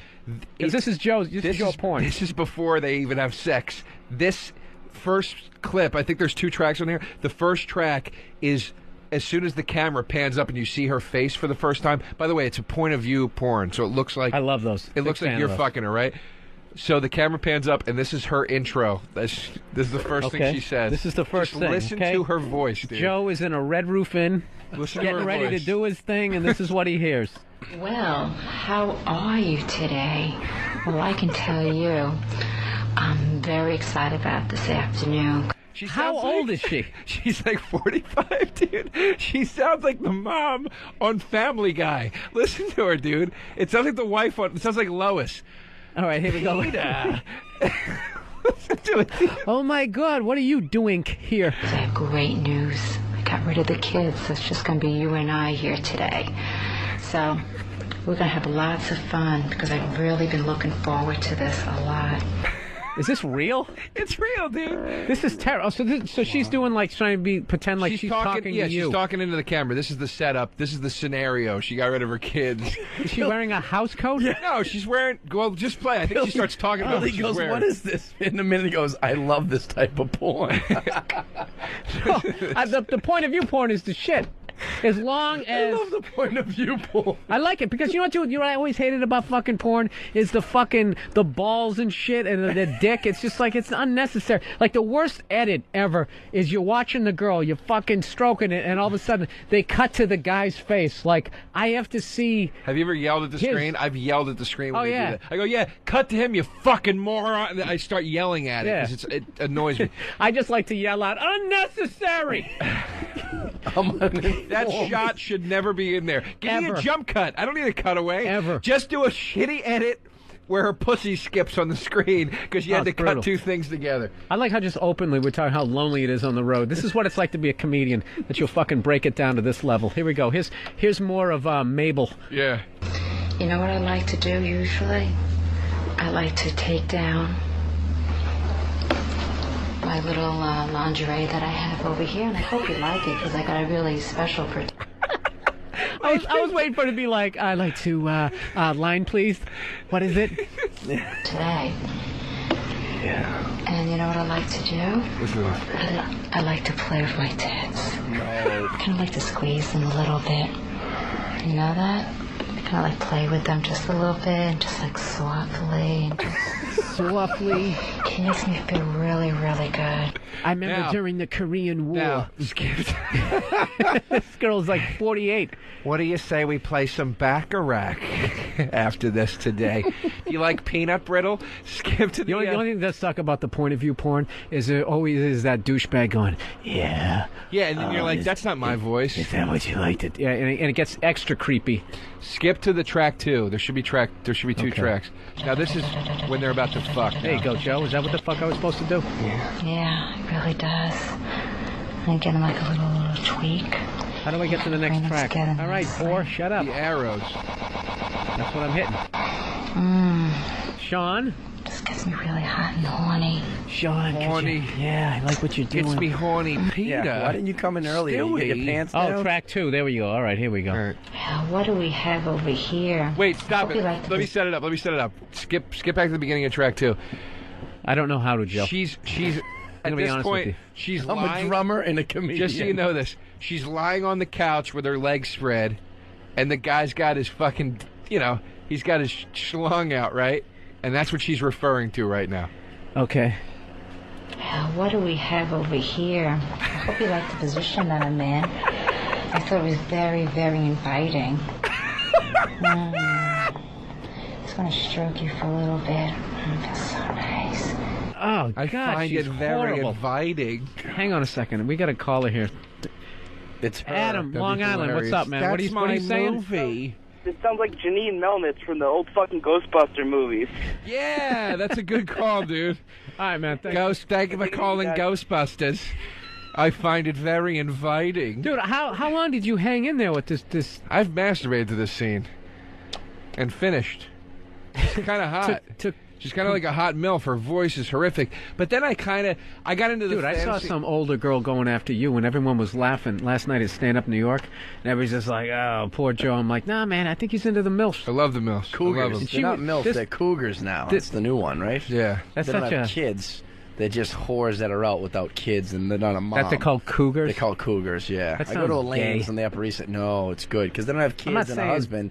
It's just an age thing. No, the she MILF has got a cart and stuff. I like hot older women. Like this chick is actually kind of hot. In what kind of a way, Joe? She's like a tall blonde. She's an attractive woman. Her voice is just awful. That's the whole thing, right? That's what's killing it for me. I'm just picturing... But then I kind of just... Is that what's killing it? You know the for you? fantasy I She have? sounds like You know the fantasy I have? The Phyllis Diller generation. Yeah. She's got such an awful voice, and she's such a dummy. Like, I always picture, like, this is like the kind of chick, like, if you live next door to her, this is the older woman that you really could fuck. You know what I mean? That would be her. It wouldn't be Look some at the evil sexy... look on your face, Joe. I'm really liking that. The girl next week you can fuck, is she a 3? You know what I'm saying? Do I have a shot with her? No, you don't have a shot. I haven't seen one of these since the Depression. What do we have here? And Joe goes schlong. Would you like some pears?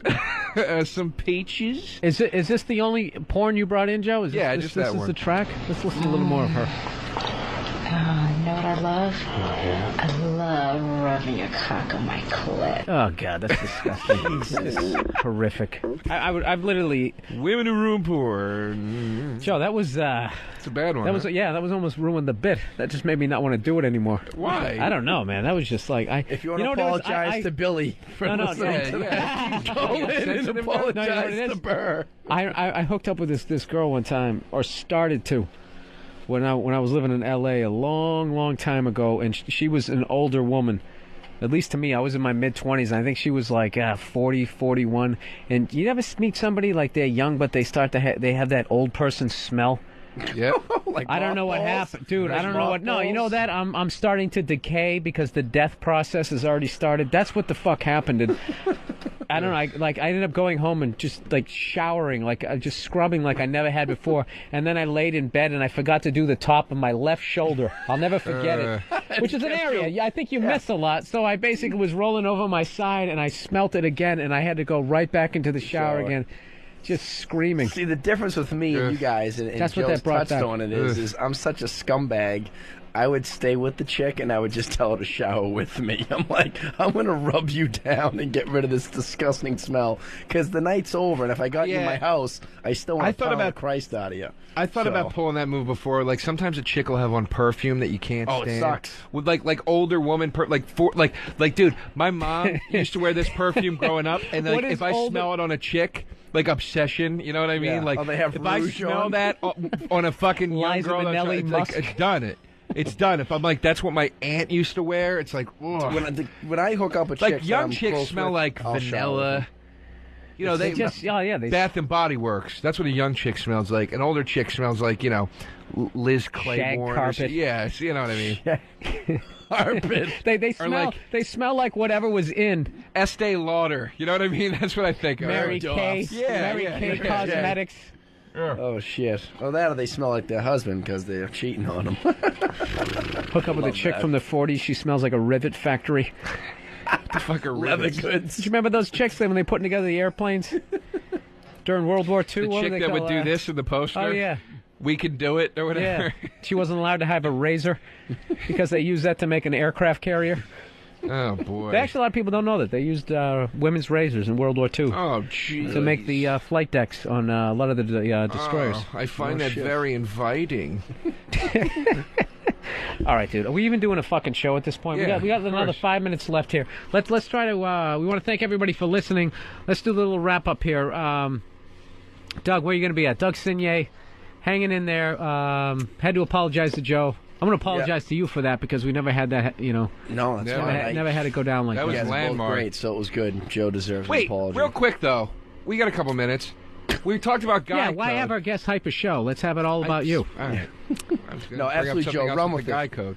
No, absolutely, it's not a guy. You know what? I don't want to offend Joe. Let's just, for the love of God, I don't have to apologize. This is something we talked about the other day. What's It'll that? take 2 minutes. I want to hear Doug's opinion. Guy code. If you're out with a guy and a girl, right, and you're not friends with the guy, you just know him. Say you met him, he was a waiter at a club, right? He's got some chick with him. He's not going out with the chick. It's his first time ever hanging out with her, right? You follow me? I'm with you, brother.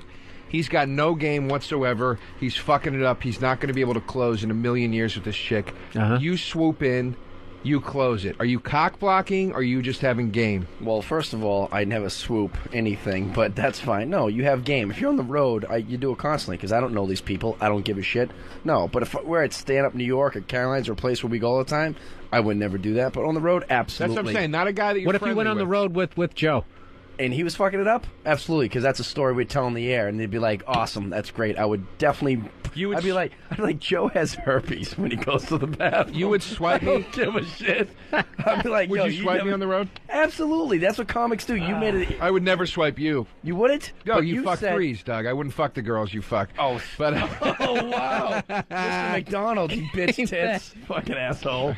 But you prefaced the whole thing I don't by know, but saying... you know something, Joe. When I see Joe is with some nice-looking women. So. Oh, no, absolutely. So, Doug, what is your... For all your racing needs, tune into the Engine Block on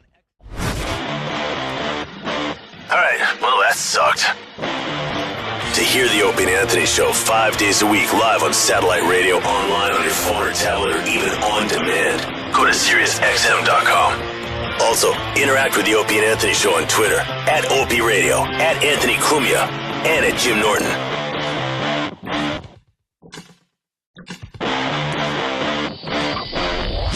That they do it. Yeah. I don't buy. You know why I don't buy get that into shit? this. I don't want to get into this. I don't buy that shit because it's like, okay, so you go up there, right? All the Zulus go up there, they build the pyramids, and then they just like, well, I guess we proved our point, and then they went back to their huts. Just can we verify something? When you said all the Zulus, you're referring to that actual tribe, right? Yeah. Okay. Exactly. The same way. I mean. Okay. The same way, dude. Dude, I can't even hammer a fucking nail. You know what I'm saying? Like, I'm not trying to be like, why do I got to handle everything with fucking kid gloves? The show is called Uninformed, so I don't know what the proper term is for somebody. African is stupid because Egyptians are African. African is a continent. Black guy. Yeah, some black dude. Right. Okay. How are they living, man? They didn't have any fucking pyramids downtown there. In South Africa over there. Downtown over there. Like Archie Bunker. You see there. See, this is right now. This is what you need right now. We need somebody who actually knows something about To call in? about the Zulu tribe and their ability The to. phone's going to ring and it's going to be somebody make going, mortar. "You're fired." Who's it going to be? Al Sharpton taking This a break. is the president of XM. You're fired. All right. Dude, this thing it's not even being broadcast. Okay, the So phones wait a aren't second. on. We're Now- not even in a real room. Now here's Let's something. change the name of the show to the Tree Fort Show. Okay, and we'll sit here, look at Playboys, and giggle. That's kind of how I feel about taking over your apartment. Like you know when your friend gets rid of his bike because he gets a better bike, and he's like, "You want my old bike? I give it to you for like $100." You know what I call it the Bobby Kelly syndrome. When Bobby gets some new piece of technology, right? Yeah. And then he has his old one, like, dude, check this out, dude. Yeah. Dude, I bought this a week ago. I don't need it anymore. Yeah. And the second, it's got a 35-inch screen. Then the second you buy it, dude, I got a new one. It's got 41. His screensaver was mine's better. So I think the phones are online now. Is that true, Sean? I have no idea. Sean? What's up? Are the phones online? Is that why you went okay? No, we're having a problem in D.C. apparently. I'm gonna tell you right now, this is why the phones are not gonna be on. When your engineer, where you're like, Sean, he just goes, "What's up?" Dude, just go back to smoking or snorting, whatever you're doing. We're just gonna once again do 3 hours of fucking radio staring at each other. I'm calling him like every 5 minutes, so I'm gonna call him every 2, you cocksucker. The second I get updated is the second you guys will get updated. All right. I like how his mic sounds better than mine. It does. He's nice It really and does. crisp He's and nice. clear. He's got that fucking Shadow Stevens bass tone going on over there, and we don't got know who that nothing. is. You don't know who Shadow Stevens is? No, I don't, The Joe. announcer. But you know what I do The know how to famous do? announcer. Is pick up a box when somebody pays me $50 to do it. How do God, I want these fucking phones to come on because I want to know what these people would feel like if you were their landlord. That's what I Dude, want most to know. times when people help their friends move, the guy just We gives them- weren't friends they back give- then. They give We them weren't beers friends afterwards. at all. Well, let me ask you a question. Why did you do it? Because you offered me $50 and I was that poor. I needed $50. Okay. So I helped you out. Yeah, and I helped Hey, you if you're out. standing on the corner with a fucking tin cup, Joe, I don't think beggars can be choosy. I helped you out. That is a saying. I helped you out. I know it's a saying. And I helped you out. You needed somebody to watch the fucking truck. I watched it. What were you going to do? Leave your shit out there unarmed or unmanned or whatever? I stood on that truck, made Dude, sure nobody stole shit. People were taking shifts. It was a 4-floor walk-up. It was brutal. I'm not going to lie to you. It was brutal. It was awful. Steve Byrne was like the marathon man, just running up Really? and down the stairs. Remember when Steve Byrne left for 2 fucking hours in the middle of it and then came back? No, Joe. The only thing I remember was you not doing shit. You're hurtful. Maybe I don't remember because Steve didn't even accept payment. Because he was headlining 18 colleges a week and he didn't need the No, fucking you know why? money. Because Steve Byrne is a decent guy. Oh, he is a decent He's at guy. least 38% more of a decent human being than you are, Joe. You're a real son of a bitch. You know that? I feel... you know what, Bill? I'm not What? going to go that route with you. No, you went that route. I feel 95% great that you're my landlord and that you're my friend. Totally different subject, and don't try to guilt me. And dude, every once in a while, friends have riffs, okay? And we brought up something we shouldn't have brought up. All right? No, we should have brought it up. It was funny. It was funny. I think we talked about All right, that then why do you have to have the fucking "We Are the World" ending to it? Because I'm being a douche. What do you All right, you know what, being you got fucking me. sincere? Yeah. Jesus Christ. Because I'm being a douche. You should sell those T-shirts at the end of your show. I'm being a douche? No, because I'm being a douche. And that would explain 90% of your fucking behavior. That's the 5th T-shirt idea you've given me. We should put in a Legion, Joe. You know. Whoever's out there. I'm going to go with $500,000. That's not a Legion. That's a Legion. That's not a Legion. That's a population. That's a country. A Legion. A Legion of Doom. How many was in the Legion? 6? It wasn't 500,000. 6 was the Legion of Doom. That's not a lot. I I'm think saying it's, you know it what? metaphorically. So that's what a Legion is. A Legion is a small group of people that agree to do something evil. Like whoever the phone guy is running here at XM. He probably get together with somebody else. But you wouldn't call... All right. Listen. Here's the thing. What is the percentage of America listening to us right now? That's what I want to know. That's basically what we're getting to. What is the percentage of this country that you think is listening to us? Right now? Well, I can tell you what percentage is calling in right now. 0.0. 0.0. 0.0. And what we going to harp on it for the rest of the show? No. I don't think we should. I think we should take the positive, Joe. That's what I'm saying. I think we should find the love. That's why I called him a legion. A legion. There's 6 truckers driving across Tennessee right now, and they're listening. And they're into it. That's they're right. into it. And they're sitting on their extra fluffy pillow to make sure they don't get the hemorrhoids before they pull into a Hardee's. There's some guy right now parked in a truck stop with his cock in a tranny's mouth. And he doesn't even know it yet. He doesn't even know it yet. He's listening to this show right now. And she's laughing. Like that, with his dick in her mouth. Well, the thing is he still thinks it's a woman. So right now, he really thinks he's the luckiest person alive. Always, but they always have those fancy reflectors, both on the inside and outside, and that's when he's going to be, see up his skirt and look like, it's going to look like he's looking at a shaved bull mastiff. I don't know what a bull mastiff is. That's I don't know, but I think they have balls.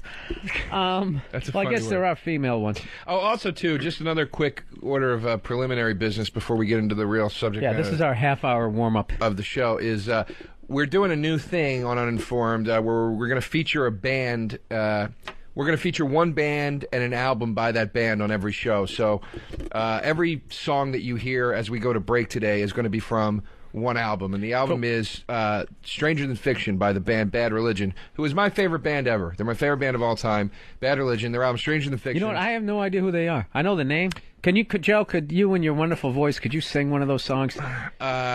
Send me one of the top 40 ones. Sean, what's one of the songs playing today? Just give me one of the titles and I'll sing it. We are playing 21st Century. Okay. It goes, okay. Shum dum dum dum dum dum dum dum da na na na na. 'Cause I don't want it. The things you're offering me. Okay, Joe, stop it. You sound like you're yelling at me. Okay, that's one of their songs. Give me one more. We got Better Off Dead, I think. Until then, better off dead. A smile on the hole in the head. Come on, keep on coming. No, stop. Sean, stop. Dude, that sounds like when they roll credits to a bad coming-of-age, 1980s movie. Just one more. Let me do one more. I'm having fun. Just do the music. One more. You got Hooray for Me. Well,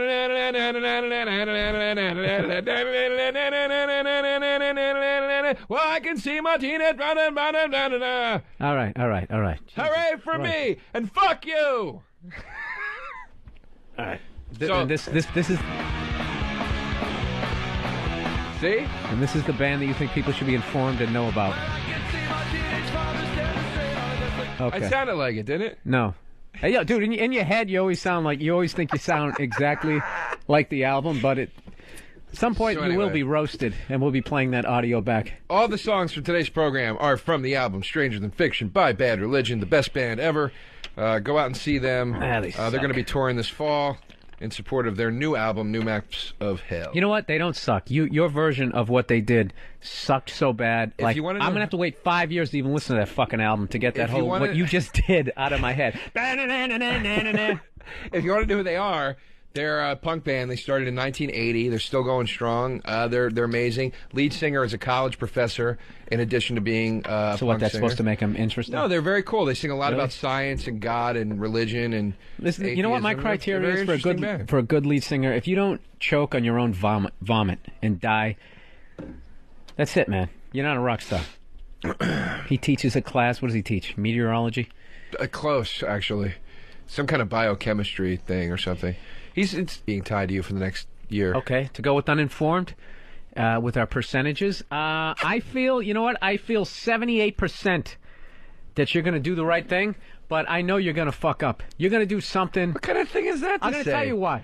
Because, was it 3 years ago, you helped me move, sort of. You just showed up with other comics, right? And you were Yeah. looking for stage time. That's why you showed up. And all Basically. you would do was you would rather than actually move shit, you would just look at heavy boxes and then just sit there and rub your head, acting like you were trying to do this physics problem. Like, God, how do I get my arms underneath that? And I was there because you paid me $50. It was a paid spot? You paid me $50, you cheap bastard, to move your shit. You Whoa, paid whoa, me whoa, whoa, and whoa. Kurt $50. Steve Byrne didn't take the money. Steve Byrne didn't take the money. And you got us to move all your shit for $100. You know how much it would have cost you to hire manpower to do that? Any idea? Joe, first of all, exactly. It would have cost me more. That's why I got a fortune. you. But you got fucking stage time out of it. I got no stage time out of it. It happened. It's on the internet. I got no. JoeHelpsBillMove.com. It's on the fucking internet. And not only that, you didn't even fucking do anything. I watched the Shut truck. Up. You didn't do. You watched the truck. That's what the broad does. We should have given you a fucking apron. You know Shut what? Up. You didn't do shit. You're gonna make me look cheap, dude. You did not. You got the job you paid for. You got the job you paid for. And I was the only one with balls enough to give you that kind of fucking job. You're lazy. Everybody else You're was lazy. carrying boxes. That's Where does this go, Bill? That's bullshit. Where would you like your drum set, Mr. Burr? Let's back up for a second. First of all, it was a studio apartment. All right, let's not make it seem like I had like a fucking. That was not a studio. There was rooms. What happened to your voice right there? You hear the pitch in his voice? That's why he can't pick up. Oh my God, it's too heavy. I'll watch the truck. You know what I should? I should have got $51 bills and slapped them right in your unappreciative face. You think you could have carried $51 bills? You over to the next diner. You motherfucker. I'm cheap. Yeah. I'm not. You gave us $100 total to move your shit. That would have cost you $500 to get professional guys to come in and do that. My shit wouldn't have got broken. I didn't break your shit. They wouldn't be fucking standing around. I've been taking blame for breaking your shit for the last 3 years. I didn't break that fucking picture. You didn't break it. It was Kurt Metzger. But you know what? He was trying. You know what I mean? It's like he dove for the ball, he didn't catch it. Well, I can't get mad at him. As opposed to you, who pull up because you're afraid of getting hit over the middle. You know, a retarded kid tries. You can give him something to carry down the steps. What's the fucking point? I said a retarded kid tries. I mean, what? You know, he gets an E for effort, but he's still fucking useless. Is my point. That's where you have to take this argument. What? You have to make fun of people. No, I'm not making fun of retarded, but I'm saying you support the terrible job that you did helping me move, and you got $50. The only person with a mental problem was the guy that thought it was adequate to give $50 to get guys to move his shit. Here we go with another update from Steve. Sean, excuse me. Here. You're okay. Sean's our fill-in producer. So are the phones going to be on at any point? Hopefully, I'm calling him in 5 minutes. Okay, great. Are the microphones on? Is this being broadcast? Yeah. Or are we just going to run this later? Sean, ladies and gentlemen, is filling in for Danny tonight. I'm missing Danny. I'm definitely missing Phones Danny. work when Danny was here, Sean. Can you hear is the mic picking up the laughter through the open door? No, I got you guys. 5 minutes, I promise. There it is. Sean, I don't like your used car salesman smile. It's really starting to annoy me. You called him my cokehead smile last time. Oh, is that what it is? Whatever it is, smile, it involves that's something hilarious. illegal. He has a smile like Jack Nicholson in Batman when he's sitting across the boardroom table before he electrocutes that guy to death. You know what? I hate all of those movies. What one? I like the original ones with Burt Ward. The ones I like those. I don't like the Tim Burton ones, but I like the Christian Bale one. That one was good. I fell asleep, Joe. That's a shame. But it was only because I was tired. That's a shame. Were you tired from moving stuff around, you big tough man? No, I wasn't tired. I was tired from hiring glorified open micers who were middling for some reason. You didn't pick up a... Joe, you didn't do shit. You were the laziest motherfucker. I didn't do shit, and I didn't get Joe, shit. You know what you were? You shamed your Egyptian heritage. We didn't move anything. You know what I learned? Wait a minute, shut up. You know what I learned by watching you help me move? The Egyptians did not build the fucking pyramids. We didn't move a goddamn stone. You just stood around looking at stones like, what the fuck? The Egyptians enslaved people to do it for them. That's a fact. I mean, that's a fact. Why? Who did it? That's a fact. They had slaves that did it. And what was their background? I'd rather not say. Why not? Because they were Jewish. They were Jewish? Yeah, but you know what? You know what? Black people claim that they... But when the phones come back on, let's have the callers vote on this. Vote on what T-shirt I should sell, because you said I should say... That's the newest one, because I'm being a douche. One of them was... scratch-proof my ass because my glasses were scratched. Oh yeah, no wait, you got to give the backstory. Joe just has a habit of just saying dumb shit that I think would look good on a T-shirt. And the other day, he's in my apartment, which is soon to be his apartment, and he's just in his own world, looking at his new glasses, and he starts rubbing them with his T-shirt like an 80-year-old man. He goes, scratch-proof my ass. Dude, that should have been on a 1950s sitcom or something. But the greatest thing, Joe, is if any of these, you're going to have to say them like at least as many times as Bill Engvall says, here's your sign in an hour. Here's your sign. Here's your sign. You're going to have to be scratch-proof my ass. And you got to There's shrug no your way to work that. Yeah, I know. There's no way to work that into anything. That's impossible. Because I'm being a douche should be easy. Because I'm being a douche. Yeah, so I'll do the bit. So then I say to the waiter, go fuck yourself, beat. Because I'm being a douche. And then the audience fucking erupts and claps, right? All right. Joe, the amount of T-shirts you would sell, as much as you're mocking that, I'll tell you right now, I've had middle acts. One of my pet peeves is feature acts with T-shirts, because there's nothing America loves more than a fucking T-shirt. And I'll have like a comedy CD, like content, what I like to think some sort of art on it. They don't give a shit. No, they just want a T-shirt. Yeah, if you have a fart joke on a T-shirt, they're all over it. You got those in quadruple XL? People love T-shirts for some fucking reason. I don't know what is it about a T-shirt that people go so crazy about. Well, because you can't have enough of them, Joe. They're like whores. They're like, come on, man. I have a whole. Look at this. I got a Comedy Works T-shirt. I really look like a road hack, don't I? You do. That's the sign of for people who are actually listening. God knows we have no idea because there's no fucking phones. Sign of a road hack. Rich Voss used to always do that. He was always good. And when you see the guy, you know the road comic on the clip show because he's wearing the shirt that says like Beefy's Burger Joint, Atlanta, Georgia. You know what I mean? He's wearing the shirt from the place that he ate because the fucking owner of the club took him there after the first show. You got to try these burgers. You know? Dude, you know what? I got to admit, I do that because it's so hard to find a truly obscure T-shirt now. Because you go down to They're cool sometimes. They're cool T-shirts Best sometimes. Buy, not Best Buy, Urban Outfitters.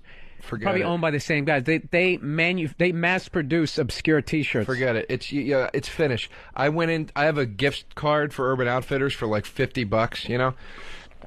And I went in and tried to buy a shirt. You hear about the roach problem they had down there? It was impossible. You heard about the roach problem at Urban Outfitters? No. I heard them. They're like it's all like in the T-shirts and stuff. You know what? I did hear about that. I thought it wasn't rat. I heard it was rats. It was something, but they were attacking customers. And there was, I heard too, like a bunch of kids. You know how they found out about it? Was that a bunch of, like, I guess hipster kids, whatever, bought T-shirts. And the kids kept, brand new T-shirts, whatever, and they were bringing them back in and saying, this T-shirt has a stain on it. And they didn't know what the stain was. And they had gotten That's because they said it in, like, an ironic way, so they didn't think that they were actually serious. But they'd gotten back, like, something like 50 or 75 or 100 T-shirts with the same stain. And they looked into it, and they found out it was fucking fecal matter. And that's why they went out of business. Yeah. I think we can actually get sued for this shit, because usually we have phone people calling in. They didn't go out of business. I know. Are we not allowed to say there what we just said? There was no roaches. Dude, we're uninformed. We have no idea whether or not they're in business or not. We just made that up in case... I know, now we got to say that. What, in case Al Sharpton gets pissed off? We have to say, what's that Kathy Griffin thing? We have to say allegedly after everything? I don't know, but you have to have bangs when you say it. Okay. So that's my Kathy Griffin impression. All right, people, you are listening to Uninformed. I believe you're listening to it, because I don't know if this is actually going out. The phones are still down. When they come back up, it's 866-WOW-1-WOW. And we were going to have people call in and, try to predict the disasters of... This is what we're going to do for the rest of the show. We're going to tell what would have happened if we could actually interact with our small puddle of a fan base. Don't knock them. Don't knock the fan base down. I'm not knocking They're them. out there. They're strong. They're I'm a not legion. knocking them. That was They're actually a legion. They are a legion. What is your definition of a legion? A legion. They're a legion. I heard you that. Well, what the fuck? Is there a standard number for Did you say a legion? No, I said a legion, but I My said definition I fucked of a it up legion? as I said it. Yeah. How many people? Saturday Night Virus begins now. This is as disorganized as it comes. And now, Uninformed with Bill Burr and Joe DeRosa. No reading, no research, just strong opinions. All right. Hello. What's going on? I can't hear myself. I can hear you. Okay, you can hear me? Well, that's all I need, Joe. Hey, it's you're listening to Uninformed, as you heard from the intro there, Bill Burr and Joe DeRosa. And believe it or not, we're finally back. We're finally back live. So at any point you guys want to call in, we can actually talk to you as opposed to pretending, since we've been doing since, like, what, April? When's the last time we took a call on this show? Yeah, for the last 4 months ago. Yeah. I felt like when you're like a kid and you have your friends over. You're like, let's make a radio show on your boombox. I feel like that's what we're doing. Splicing it together. Yeah. But, so anyways, people been, actually, I think I got maybe 5 emails, Joe. People saying that they're excited that we were back. I don't know about you, Joe, but I'm definitely... I'm psyched. Yeah. I can't wait. This feels like a real radio show, even though we're in the Baby XM room. Yeah, we're back in the Baby XM. They're doing some renovations over here, so we're in the small room again with the door shut, and there's no air conditioning. So, it's gonna be or is there air conditioning? It's just not that good. You know what it is, dude? It's your fucking aura. It's my aura? Yeah, just heating up the room. My stink. But anyways, all right, let's actually try to be entertaining here. A lot of shit has happened since the last time we did this show. Joe DeRosa turned 30 years old. Big 3-0. Still not doing sit-ups. Not so sit-ups. Still eating like shit. Yep. I'm moving to L.A. Bill's moving to L.A. Joe DeRosa's renting my apartment. So right now, he signed the lease the other day. Actually, how do you feel about that, Joe? You are legally bound to me. You should have a little bit quiver in your voice when you talk to me now. I don't feel good about it, Bill.